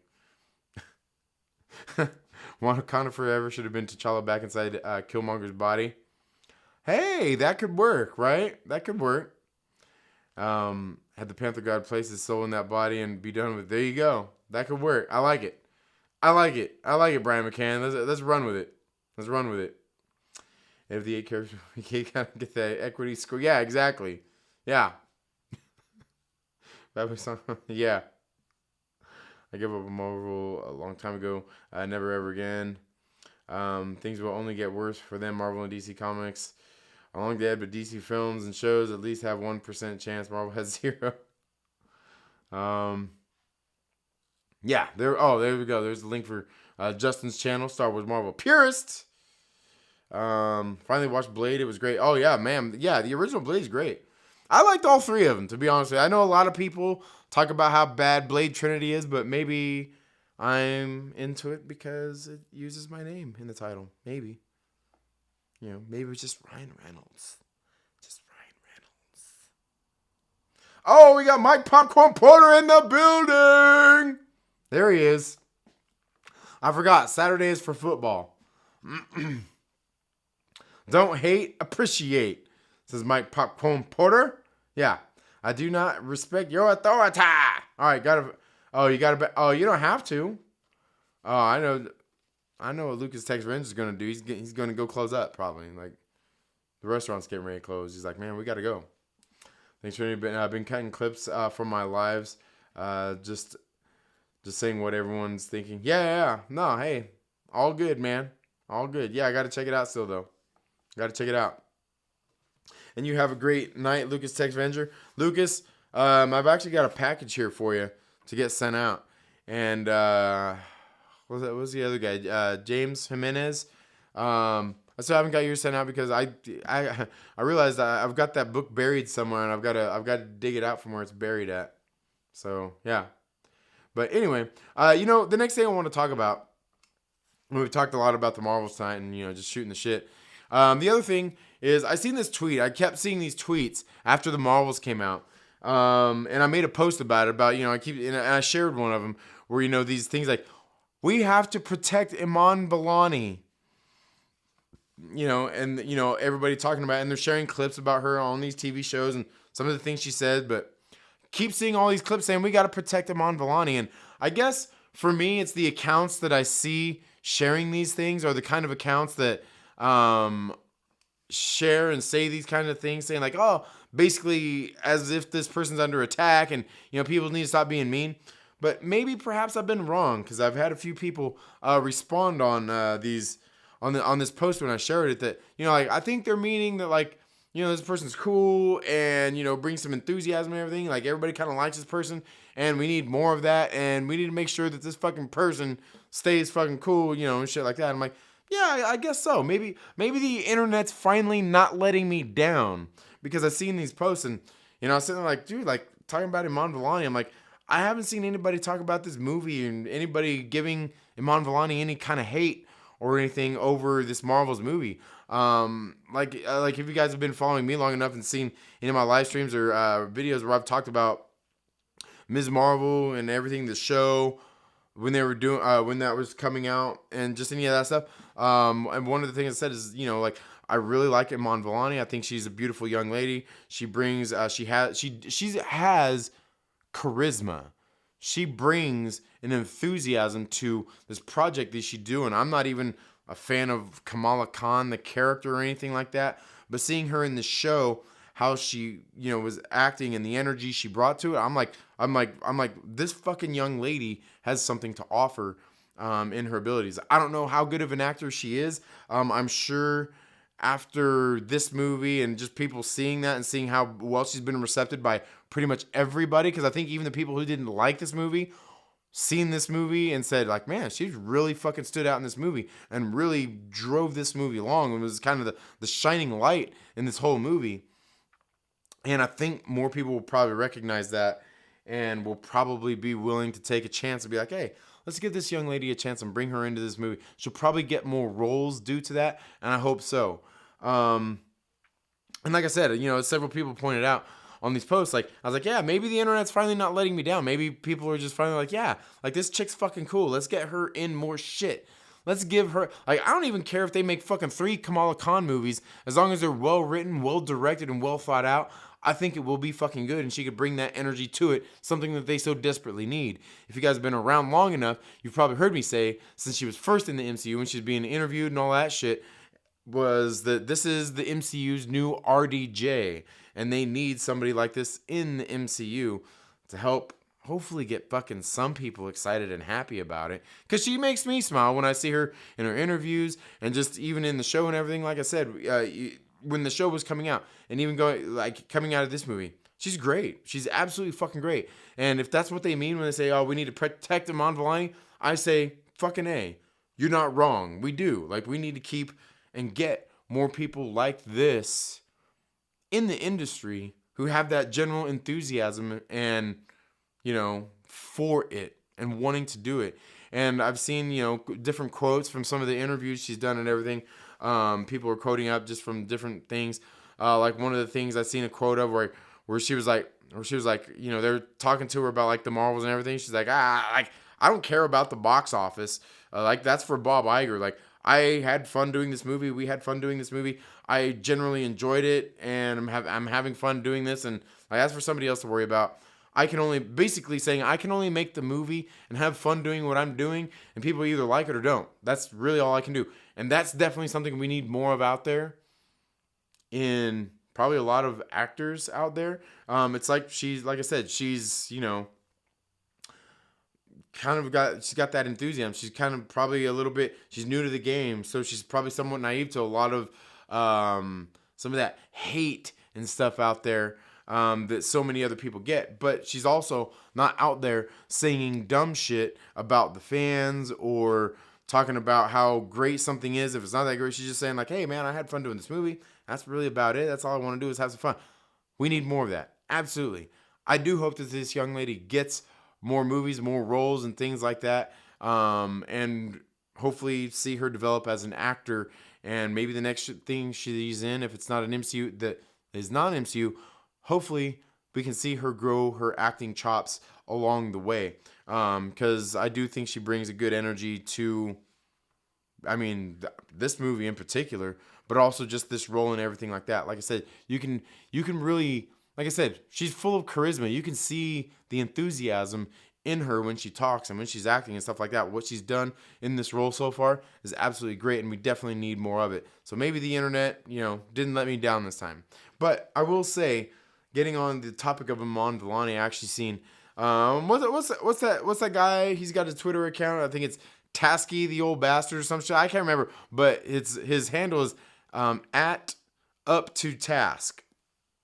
And I seen the other day, he actually went out there and started some shit and got mad at Anna, that Star Wars girl, where he shared one of her posts where she shared a picture of Iman Vellani, and apparently wasn't actually Iman Vellani, like that somebody else took and doctored a photo up with her, and she looked a little more voluptuous, if you know what I mean. And supposedly doctored up this picture that was like somewhat fake, where they cut her head off, but then they showed like another picture was actually the real picture that didn't really look much different anyway. And next to Anna shared this picture of Iman Vellani at a premiere or something like that, or some sort of something. And then next to a picture of her is Ms. Marvel, and she just says, "The Marvel did this girl, did this young woman so wrong." And this guy, Tasky, the old bastard, whatever they call him, like up to task is his handle, shared it and said, this woman's disgusting and this and that, sexualizing this, blah, blah, blah, this child. And he was all mad at this post. I'm like, what the fuck's he talking about? She didn't, and the thing is, she didn't even make a, sort of sexual comment. Anna didn't make a sexual comment about it either. They just said, the Marvel did this girl wrong. And maybe she meant it by, kind of putting her in the outfit that is the Kamala Khan outfit, and it not being as, I don't know, I guess revealing or as form-fitting or whatever. I don't really know how she meant it. It seemed like an innocent enough post. To me, I kind of took it as, we got this beautiful young lady playing this role, and she probably could have played a billion different roles and a character better than this. She didn't exactly say what she meant. That's all she put was, Marvel did this young woman wrong, or this young actor wrong. But this other guy got all mad, and you see all people sharing it and all this stuff, talking about calling her a perv and all this stuff, and I'm sitting there like, one, she's not talking shit, and the photo, albeit may have been fake, the one that was actually of Iman Vellani, but there's another picture I seen that was the actual photo of this event she was at that didn't look far off. And I didn't really see her sexualizing her or anything, but everybody's talking about this poor child and this and that. I'm like, Iman Vellani's fucking in her 20s, man. What the fuck? And then I put up a post how old do you have to be not be considered a child? She's fucking 21 years old. And that's not saying that people need to go out there and be over sexualizing her or anything like that, but you're calling a fucking 20-year-old a child. I'm old enough to, if I was single and everything, I'm not trying to go hit on fucking 20-year-olds. That'd be like me going and hitting on somebody that's old enough to be my fucking daughter. But what I'm saying is that nobody was making any kind of sexual comments or sexual innuendo towards this young lady. And, these people were making a big deal out of apparently nothing. But to call this young lady that is 21 years old a child is, I don't know, I hate to say out of pocket, but it's certainly wrong. Fucking, she's 21 years old, right? And she obviously seems to be mature enough to be going and handling herself in the media, in these interviews and things like that, like a fucking adult. Like, I don't see many adults in this industry handling themselves. People like, fuck, all kinds of them. It doesn't matter. It doesn't even matter. We could go down a long laundry list of actors who are probably my age and older who don't even act this mature. So and I'm sitting there really kind of seeing the not seeing the connection there with people being so upset about this post that Anna, that Star Wars girl, put out there. I'm like, she didn't say anything sexual. She wasn't saying like anything bad. Like, she just said Marvel did this young actor wrong. Like, that's it. That's the tweet. I didn't think it was that bad. Like I said, I don't really know. But I seen that it had been retweeted a lot of times and a bunch of people were upset over nothing. And I guess that's just the internet, right? I mean, people are sympathetic to Osama bin Laden. Apparently she meant something bad by that tweet. Yeah, fuck it. That's where we are now. But yeah, I don't know, man. I think it's just one of those things. I guess people make things up in their mind about what's being implied or just being said that they're thinking is being implied. I don't even know. It's ridiculous. Let's see. Not enough time to properly develop Doom's character. If this was the plan, just show more incompetence at this point. Yeah, absolutely. Well, and that's how how there was that supposed leak that he was going to be in the end, the post-credit scene of was it Wakanda Forever or whatever? Like, he was supposedly going to be in the tail end of that, like the post-credit scene. Like, that's definitely not time to develop Doom, man. Definitely not.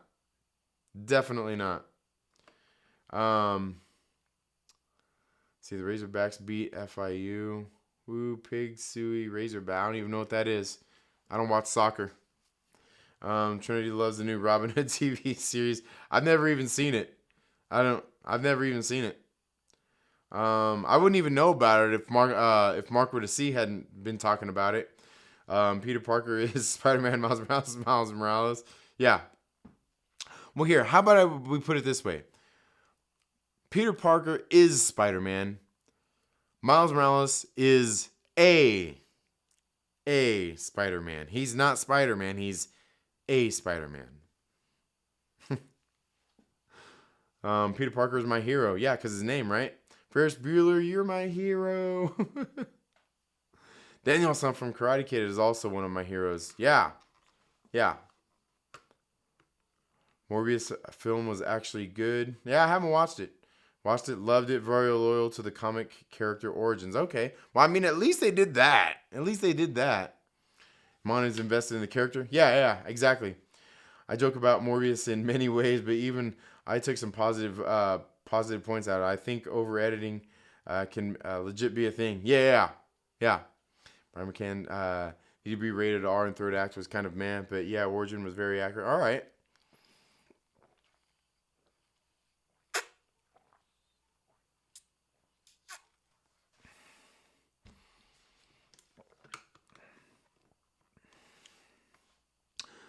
I'll take Blade 3, Spider-Man 3, Fantastic Four, X-Men Apocalypse, and Origins Wolverine over any MCU movie ever. Maybe not the Amazing Spider-Man 2, but the first definitely. I've talked about the first Amazing Spider-Man plenty of times. I think I like that kind of darker direction that Mark Webb put into that first Amazing Spider-Man.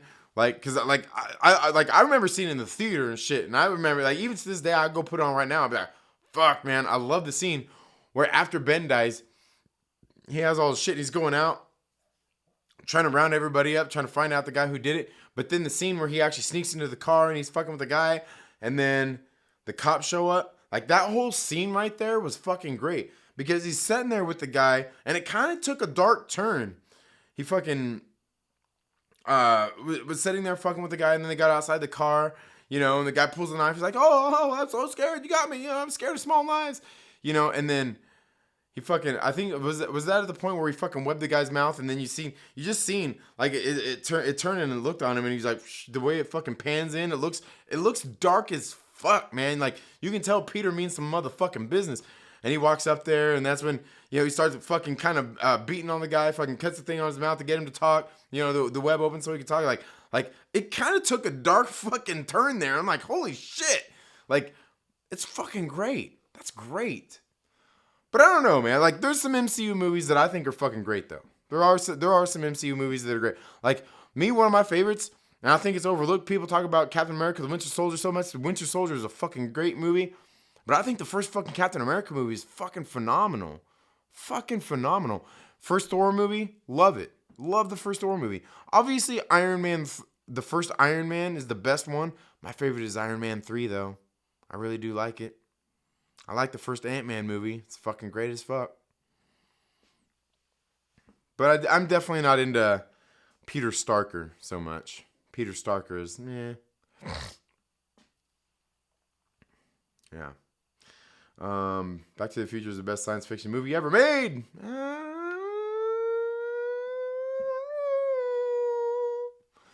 Hell, even X-Men: The Last Stand was better than Dark Phoenix movie. Yeah. I liked The Last Stand. I thought it was okay. It's been a while since I watched it, but you know, last time I watched it, I mean, I thought it was okay. I didn't mind it. I mean, it's not Dark Phoenix, but you know, it was all right. I agree, Dark Phoenix was not good. Yeah, Dark Phoenix was pretty bad. Dark Phoenix was pretty fucking bad. It was pretty fucking bad. Yeah, she's like 21. Yeah, exactly. Yeah, 21 years old. Like, she's not a child.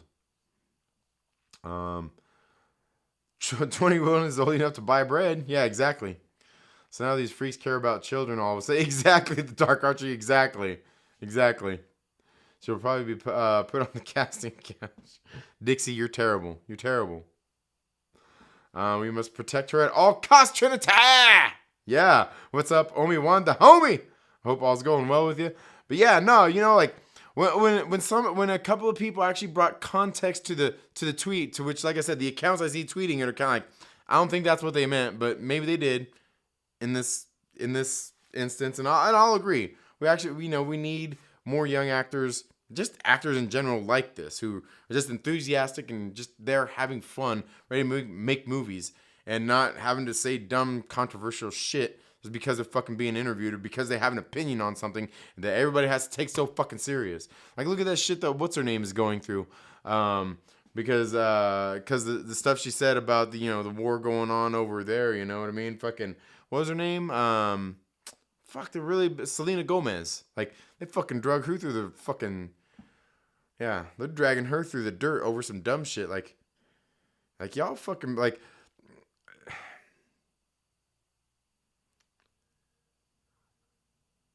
I'll say I love living in America. I think it's the greatest fucking country ever, but I will say that there are so many dumb fucking Americans out there. Just dumb people in general.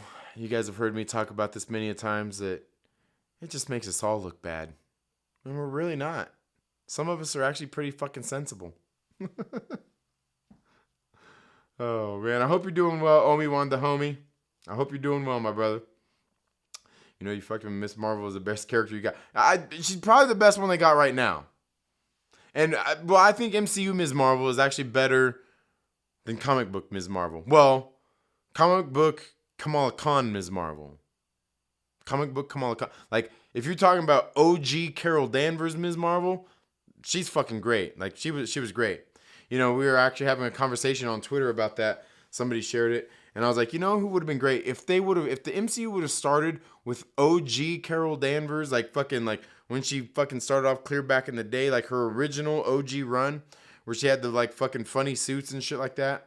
before she took on the one that's all, like everybody always loves the pictures of her where she looks all voluptuous with the black spandex and the red sash. Like the OG Carol Danvers, fucking Ms. Marvel. I think Blake Lively would have been a fucking great casting for the OG version of Ms. Marvel. Had they done that, Carol Danvers, Ms. Marvel, I think she would have been fucking perfect for it. I pray every night that Marcus and McFeely are returning to the MCU. Me too, Obi-Wan the homie. That's what it's going to take is good writers like that who care about something to come back and write some good shit. I've been on that train with you for a long time, Obi-Wan the homie. That's what brought you here. Because I love for Marcus and McFeely. Maybe it's not, but, that's why we boys. That's why we boys, man. Fucking Marcus and McFeely. Yeah. The dark elements work for characters like Spider-Man, Superman, not so much. Yeah, exactly. And I will say another thing, and I've been meaning to make a video about this, about the reason why we'll never have a Spider-Man on screen in a live-action movie that's as good as the comic book Spider-Man and Peter Parker, is because in a movie we don't get the internal monologue and narration of Peter Parker in the movie. Because I've been reading through, as a kid growing up, I didn't read a whole lot of the OG, like, original run of Spider-Man. But I'm going through reading, the omnibus of the original Spider-Man run. And, like, holy shit. Like, hearing some of that internal dialogue that he's having with himself, some of the things that he's saying and thinking, it's fucking great. That's the shit that makes the character so great. Because you see him sitting there wrestling with just like his different feelings and emotions, like when Flash Thompson got fucking abducted by who was it that took him? Was it Doom? Was it Doom who took him? Because he thought he was Peter Parker because he's dressed in the Spider-Man outfit, and and Peter was like, "Yeah, good, fuck him, man." Like shit. And he's like, "Nah, man. Like, fuck. I better go save Flash, man." You know what I mean? Like, but like seriously, at first he's like, like he's basically like, fuck him. Fuck him, good, fucking Flash that. And then he's like, nah, man, I can't let him go take, like, he's like, I'll go get the fucking guy. I better go save him, man. You know what I mean? Like, you don't get that kind of shit, that kind of internal dialogue in the movies. You know what I mean? Ryan says, I really like the first Captain America movie. Yeah, absolutely. Me too. I'm pretty sure Deathstroke is Gunn's favorite villain, if you know what I mean. Yeah, the internet isn't real life. No. Definitely not. Yeah, social media, yeah, it's not. Definitely not. Start with Marvel, right? Exactly. You gotta start with Marvel, like that. Man, I wish I had all the tools to be able to make my Saving Captain Marvel video. Like, because I think even after seeing the Marvels, there's still a way they could clean a lot of this mess up. Still a way they could clean a lot of this mess up that they did with Carol Danvers, Captain Marvel in the MCU. But yeah, I mean, obviously you got to start with Marvel, and then. But the thing was because in the original Ms. Marvel run, Carol Danvers, she left. Part of basically working on the naval base at Cape Canaveral. She went to New York to basically start anew. She was looking for a job, and she went to work for J. Jonah Jameson. She became the editor of Woman magazine, and it was so funny because she was sitting there doing her thing, and like J. Jonah Jameson came to her and was telling her what she needed to do with the book and this and that, and like at one point she basically tells him to fuck off, and she's gonna run the magazine how she wants to run the magazine. Otherwise, he needs to fucking fire her. I'm like, man. If you need any more female empowerment than that, well, I guess you don't know what the fuck you're talking about. But yeah, no, that shit was great, man. Carol should have been binary or war. No, Carol should have been Carol Danvers, Ms. Marvel, and then went on to everything after that, like the evolution of the character as it was in the comics. How do I tell them that because of the unfreezing process I have no inner monologue? I hope I didn't just say that out loud. Other than that, because of that. I'm missing something there. In case you didn't get the joke, the Deathstroke. Oh, okay. Is it better? Yeah. Well. All right. That I didn't know. I didn't know that about Deathstroke. I'm not as much of a DC guy. Green Goblin, Doc Ock, Jacket, Scorpion. I mean Yellow Jacket, Scorpion, Mysterio, and all kidnapped Flash Thompson at some point. Yeah, right. Yeah, I think the one I'm talking about in particular was when Doctor Doom did it. I'm looking forward to What If. You know what? I actually finally watched the trailer for it just the other day, or just this morning, and yeah, it looks all right. It looks all right. Looks like it could be good. Marvel turned Danvers into Captain Karen. Yes. Sorry, thanks for Marvel. That's the quote from Austin Powers. Oh, okay. All right. I was sitting there trying to figure out what it was. I'm like, man, like, what's that from? All right, you got me. Oh, come on, man. What are you doing here? There we go. Man, I haven't seen Austin Powers in a while. It's funny because I was telling my kids the other day, I'm like, man, I need to let my kids watch some Austin Powers movies. By the way, how do you like the Apple Watch for a fitness tracker? I don't know. It works all right. I use it. I mean, because I use my Garmin most of the time, but I mean I use it. You know, it tracks my heart rate. You know, it seems like it's somewhat accurate. You know, steps and stuff like that, I guess. But I wouldn't want to use it for my cycling or anything like that. But I mean, just for its general use, what it does, keep track of my heart rate and stuff like that, and sort of just my general activity. I think it's fine. It works. Spider-Man's Marvel Team Up series was his best series. Yeah, I haven't read a whole lot of them. I do know like the Marvel Team Up, like we did the Marvel Team Up with like Moon Knight. I thought those were pretty good. But anyway, what was the other things I had to talk about? Loki, the season 2 finally came to an end, and I never got a chance to talk about it either. We had the season finale. Let me know what you guys thought about Loki down in the comments below if you watched it. You guys know, if you watched this channel long enough, I didn't really like the first season of Loki. I didn't really like this second season either. It just really wasn't that great. I think it sucks because you get somebody like Tom Hiddleston, who can act very good, as well as Owen Wilson, another fucking great actor. And you mix in a whole bunch of people who just aren't very good actors, and it makes for a disaster. Unfortunately, we didn't get enough Jonathan Majors in this show, and what we did get, it wasn't enough. I think this show, just like the last season, could have came down to just you could have just made this in the last season 3 episodes each season, and it would have been more than enough to make and get across the same things that they did in six episodes.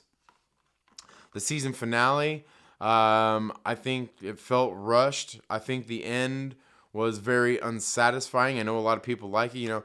Oh, Loki, he took the strands, he brought them back to life, and now he's the king of stories, and he's on his throne in the Yggdrasil tree, and blah blah blah. It's just, I don't know. This show was just not that great, and it could have been so good. There's so many things that they could have done with the show, and they did not a whole lot of good things with the show. It was just there. Like a lot of the MCU shows, it's just there. It exists. I think, they did this whole thing making Loki, Loki is a good guy now. And like, Loki's like, Loki's a fucking villain. You know what I mean? Like, his character arc and everything. Like everybody, there was a couple people trying to argue with me on Twitter about it. Like, it doesn't really matter. Loki's a fucking villain. And, you can argue about like, his character arc, like, you see, but, all his character progression, he gets into Endgame and he's a good guy, he dies, like, no, like, this isn't that Loki. This Loki was the Loki from fucking New York, from the Battle of New York in, what was it, fucking 2012 or 2010 or whatever, whenever that battle took place in New York, that Loki that wanted to take over the fucking world, make everybody kneel before him and all that shit, this is that Loki in this show. All they did was they took him, plucked him out and said, oh, you did something bad. They showed him footage of his life after that point that would have happened, but he created a branch, and that's why they took him and everything. So, like, they just showed him film, and all of a sudden, like, he was so sympathetic to everything. He's just such a good guy after saying, like, oh my God, my mom died. Oh my God, all these things, like, what the fuck is going on with the show? You tell me that evil badass Loki from Avengers 1, like, just seen some fucking film footage of what could be, and he went soft? And he wants to just, he wants to be selfless now. He wants to save the universe. I don't know, man. I don't buy it. And it wasn't good. And what made it worse was the terrible acting from, what's her name? Sophia DiMartino, who played the female Loki. Fucking terrible actor. The other girl who played B-15, fucking terrible. Not good actor. It was just so, I don't know. And what sucks is because, like, the sets they had were good. A lot of the things they had looked pretty good. The show shot pretty well. Probably better than a lot of the movies they've been putting out lately. But it's just a whole bunch of nothing going on. And it's like, I don't know. The show just wasn't for me. It wasn't for me, and I didn't like it. But you're free to like it, It's not complete garbage. I mean, they've certainly got worse shows, but, like, I just didn't really like what they did throughout the course of this show. I mean, they like, every kind of cool idea and concept they had, they kind of went out the window. It just kind of all fell apart. Let's see. They could have saved Captain Marvel by bringing in Marvel of another universe, who's a man in MCU. Carol would be the villain. Say she wanted the stones for herself, but was too arrogant and lost. I don't know. They could have just brought in Marvel altogether. They could have just, and they didn't even have to do it very long. They could have done all the feminist shit they still wanted to. Like that's the character. If you read the comics, that's the fucking character. Like, everything that they would, like, want to do in their movies and all that kind of stuff, like, it's there in the comic if you just fucking read it, Like, yeah. But sadly, like Nate Moore said, they don't want to hire people who like the comics. MCU should do Things, Marvel 2-in-1 series. Ben Grimm teams up with other heroes. Yeah. That'd be cool. Sophie's mullet was bad. Yeah. Loki's just generic as everything else, but has something has to be good. We can't say it's all shit for reasons unexplained. Yeah, no, it is shit, but yeah, it's shit that I get that some people could enjoy. I understand how some people might be able to enjoy it. MCU versus comics will always be a struggle. Comics get stories so right sometimes, and if that doesn't get used or translated, we know how some fans might react. Yeah, well, that's the thing is they're based on the comics. They're not the comics. That's the unfortunate thing is the comics have proven how successful these things can be. And, I like, for me, I really think what they should do if they're going to do it is not make loose adaptations. Just make the comic. And, give the writers, directors, give them like 5% to play with, to change things a little bit. And 5% is more than enough to change some of the things, to make it, put their signature on it. And, they could still not have it be exactly what, and still hold up to the stories of the comics and in what they're doing. Because we can see through, like, a lot of the, like, the first 3 phases, except for, I guess, when it comes to Guardians and Ant-Man, Spider-Man, the closer that they stuck to those comic origins, the more successful it was. You know, it was better. Like the first Iron Man. You know.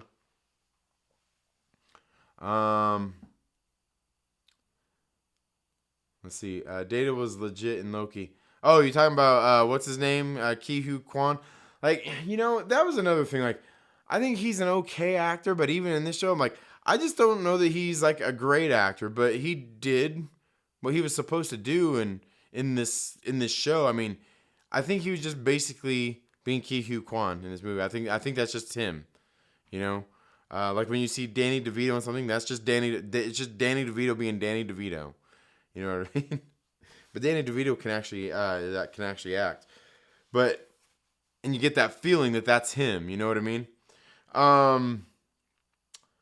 But yeah, he's just they didn't let him contribute enough in the show. I don't think WandaVision's still their best show. I'll agree there, Justin. WandaVision is still, I think, it's their best one. Still my favorite. I think right after that is Ms. Marvel. You know, probably the best. I think that's probably. I think Ms. Marvel is probably better in some aspects, but WandaVision's still my favorite and still the best overall show for sure. R.C. Scott is back in the building. R.C. Scott probably just got me muted, and he's probably sitting there like listening to music and shit, watching my lips talking. He's probably sitting there doing Mystery Science Theater 3000 with the stream. Loki was okay, but the Marvels was the shit. You mean it was shit, or? One of the problems is they like to skip 40 years of lore and begin with the end of character arcs. Yeah, exactly. They like to skip over everything. And just get there. You know. And then, like I was saying earlier, I think it was before you got here, Justin, like, you need origins. You need fucking origin stories. You gotta tell the story to get people introduced to these characters. And you know what? And that was something else we were talking about in Theo's live stream the other day. Is like, can people just get over their fucking hate for Hank Pym already? Can we just get a proper Ant-Man and Wasp in a Marvel movie? Like, Hank Pym, Ant-Man. Yeah, I know he slapped his wife and all that stuff, but look, the dude almost fucking committed suicide. Like, can we just not? I think the character himself, even in the comics, has paid his fucking dues. Get over it, people. Grow up. But can we get a proper Hank Pym and Janet in, you know, because believe me, and that's another thing, you know, people talk about, you know, all this, you know, feminists, all that bull. Like, you know how much fucking Janet used to sass this motherfucker in the comics? Like, goddamn, you see how much she sasses him, you'd probably be like, yeah, damn, no wonder he slapped her. No, I mean, I'm kidding, but I'm kind of serious. Like, if you see, like, she talks so much shit to him in the comics, I'm like, holy shit. But come on, man. Can we just let Hank get past it? You know, get past it, guys. Get past it. They are Dixie.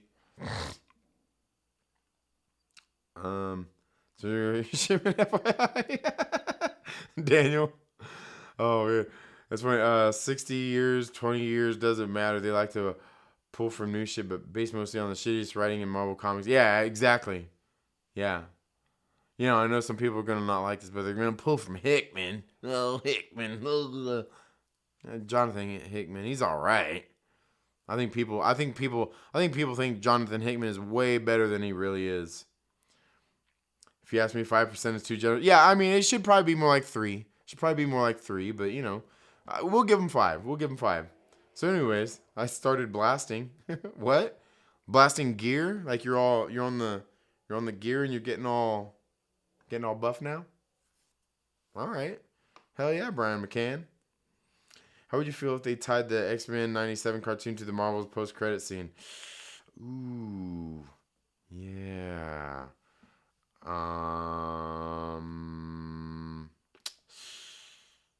You're not wrong, Walter. You're just an asshole. Yeah. I don't know, man. I don't know about that. I don't know how to feel about that. I remember a Seinfeld episode where they made a man bra. I think you need one of those. A bro. I'd rather watch the live-action Spider-Man series from 1977 before anything. Yeah. Wasn't that on the Electric Company or whatever? I used to love that shit when I was a kid, man. Yeah, that OG Spider-Man shit. He also had mental issues. But yeah, I mean, that was what you're talking about, all the shit that we went through with like Yellow Jacket and all that stuff, and then yeah, absolutely, that's what I'm saying. Yeah, watch it on Movie Box. It's okay. Watch what on Movie Box?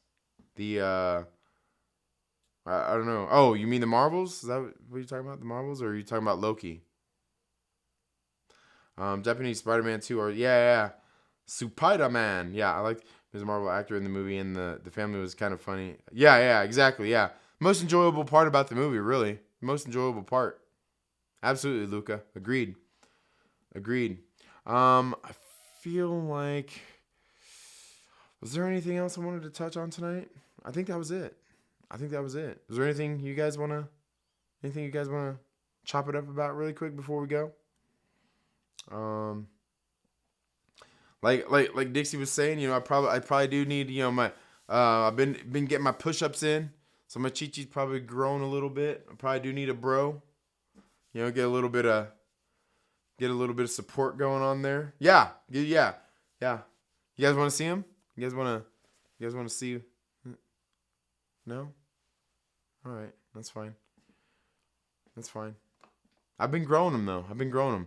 Yeah. No, and I'm not taking any of that any steroids or anything. So I'm not getting the man boobs like from getting gyno. I'm not getting gynecomastia or anything. I'm not on gear like that. I've just been doing some push-ups. I have been taking more supplements for working out though lately. You know, you guys know I did that video a while back talking about Greg Doucette's supplement company, HTLT, Harder Than Last Time. His GO2 Max. Well, I actually ordered his not all the supplements that he sells, but a lot of the pre-workout stuff and things like that to try out. I tried the one I did try was I got the is it G test or 3 test, something like that. Whatever it is, it's a testosterone booster. I started taking that. I was like, oh, holy shit! Like I haven't even had my blood checked to have my testosterone levels checked, but I did start to notice a little bit of a difference once I started using that testosterone booster, and that shit's been working. But I've been taking that with the GO2 Max. Tried some of his the pre-workout pumps. I got some of the creatine that he sells. Trying out some different supplements because I actually have a company that I've been buying supplements for years from and taking a lot of theirs for working out and everything. But I was like, yeah, let me give these other ones a try, see how they work out. And I think, you know, they've been working out pretty good. Man. And yeah, I can definitely tell when I'm working out. I can, you know, feel the difference, them working, you know, feeling the pump and shit like that.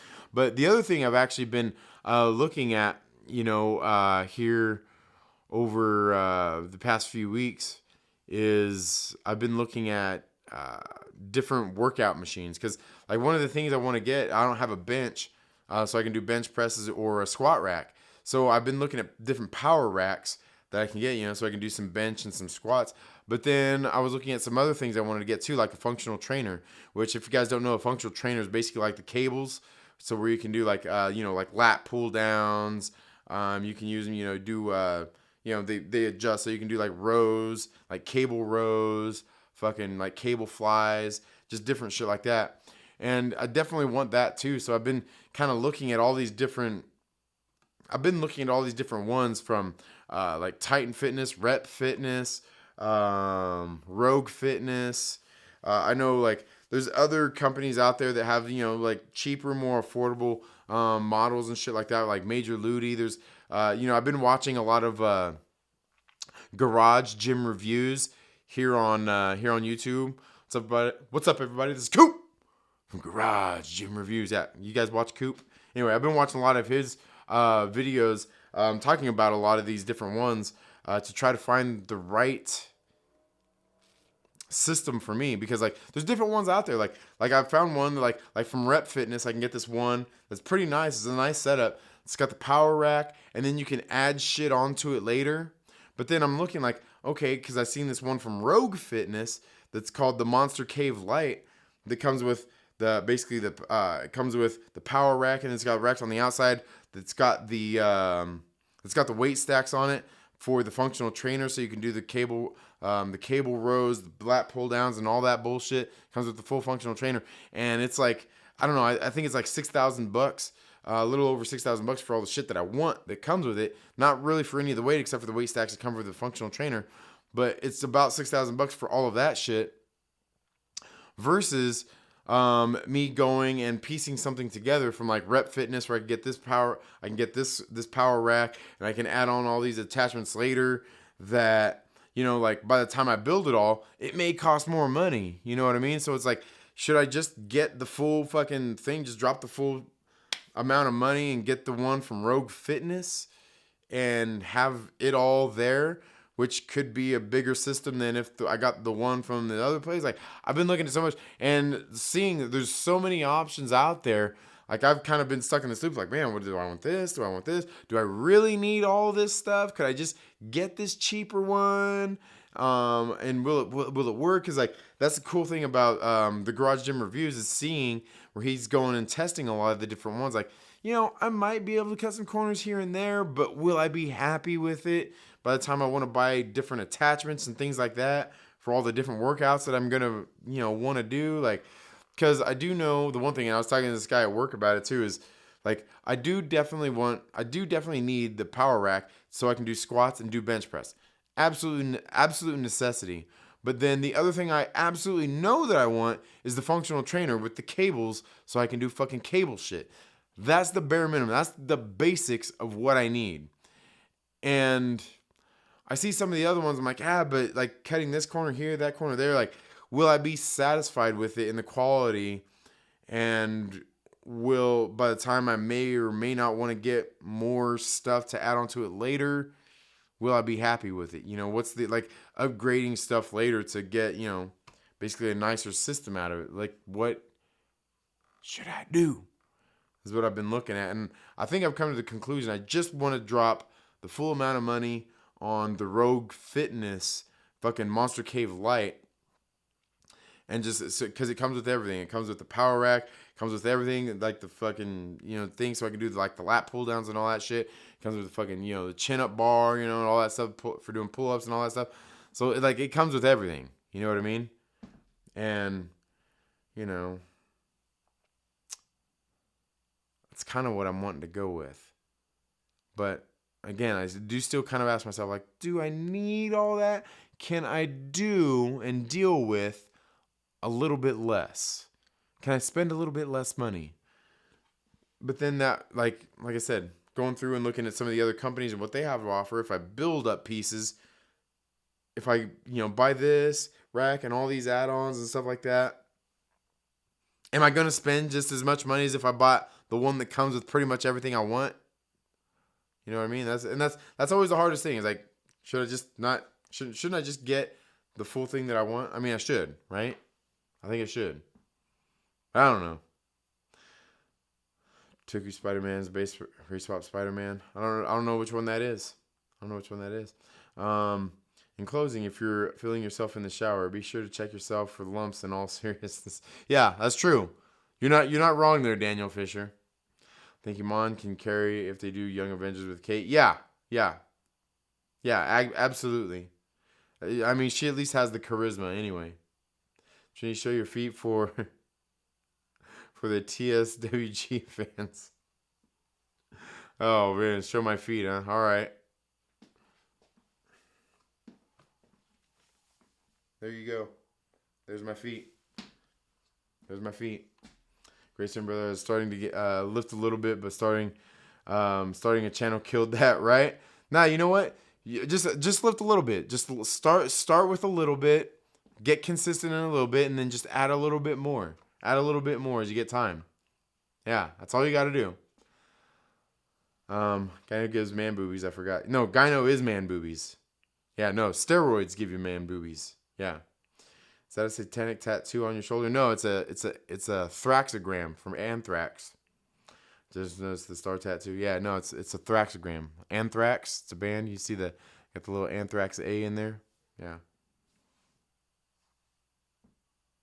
there. Yeah. No, a thraxogram. Anthrax. It's a band. Yeah, that's not a satanic tent. Yeah, and it's not the what's the other one? What's that other band that has the little heart inside of it? The heartogram or whatever? It's not that. It's not that. Yeah. Should have sent before I finished. Oh, what? Let's see. Did you ever get into Mark Millar comics? Just picked up the Big Game series since it ties all the stories into one. No, I haven't. I haven't really read any Mark Millar or Millar. So many people say it different. Mark Millar. No, I haven't read any of his books. I heard he's a good writer, but I haven't read any of his books. But I've heard a lot of people talking about Big Game, because of that, because it kind of like ties his stories all in together. But yeah, Trinity, go with your instincts. Go with your instincts. Yeah. And that's why I say I just want to get the system that comes all in one. It's just easier that way. It's just easier. Comes in one nice little package. It's quality. It's from a company that's known for their quality as well. So, you look like a perfect candidate for a lumberjack. Yes. Arr. Oh wait, no, that's a pirate. I'm not gay. Gotta have that incline press for more important than a flat bench. Yeah, and actually that's the other thing I was looking at, because I noticed I was watching Garage Gym Reviews, and he was doing a reviews on some of these different benches, and one of them was a bench from Rep Fitness that he said weighs a lot, like 160 pounds, but it's like the way it adjusts for going from flat bench to incline and all that different stuff. He said it is fucking great and definitely worth the money, though it costs like $550. But, like I said, I mean, it's just like my bikes. I want it and I'm going to use it. You know what I mean? I'm not just going to, drop the money on it and let it sit here. The shit that I'm going to buy, I'm going to use it. If I was going to just buy it and just let it sit here and gather dust, yeah, sure. I'd probably just try to get off with spending just, $2,000 on everything total. And, it could be, not the highest quality rack. And it could be, function, lap pull downs and stuff that aren't as good in quality and all that stuff. But I plan on using it very fucking often. So, like, I don't mind investing the money in it, because I do see it as an investment in my health and everything, and something that I am going to use consistently.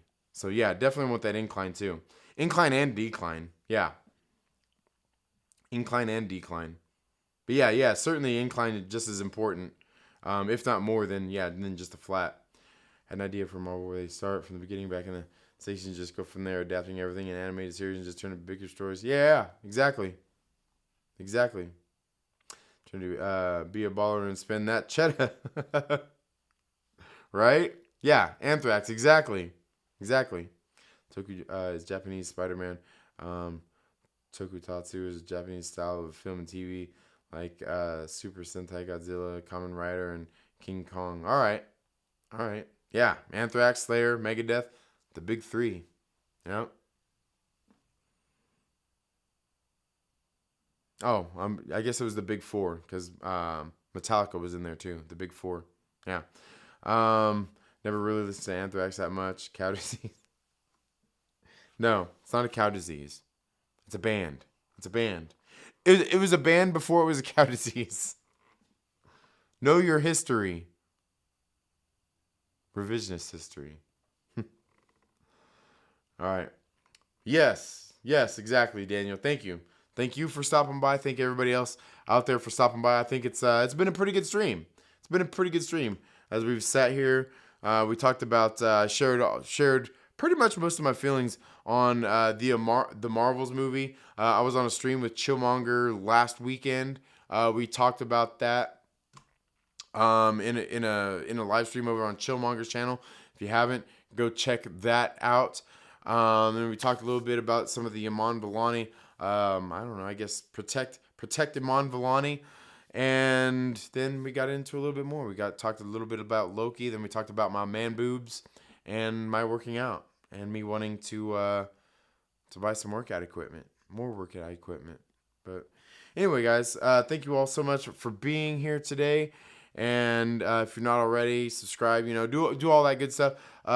Channel members, we're going to be doing a giveaway soon. I've got that. God, was it Hell Witch that we're getting ready to give away here very soon. So be looking out for that. I've got a video I'm gonna shoot, and I'm gonna put that in the video. So channel members, make sure you're watching the videos when I get it shot, edited, and uploaded, because you'll know which one it is. But I'm going to be announcing the winner for that giveaway then. You will all have a very good day. Have a great rest of your weekend, and we'll see you in the next video or live stream.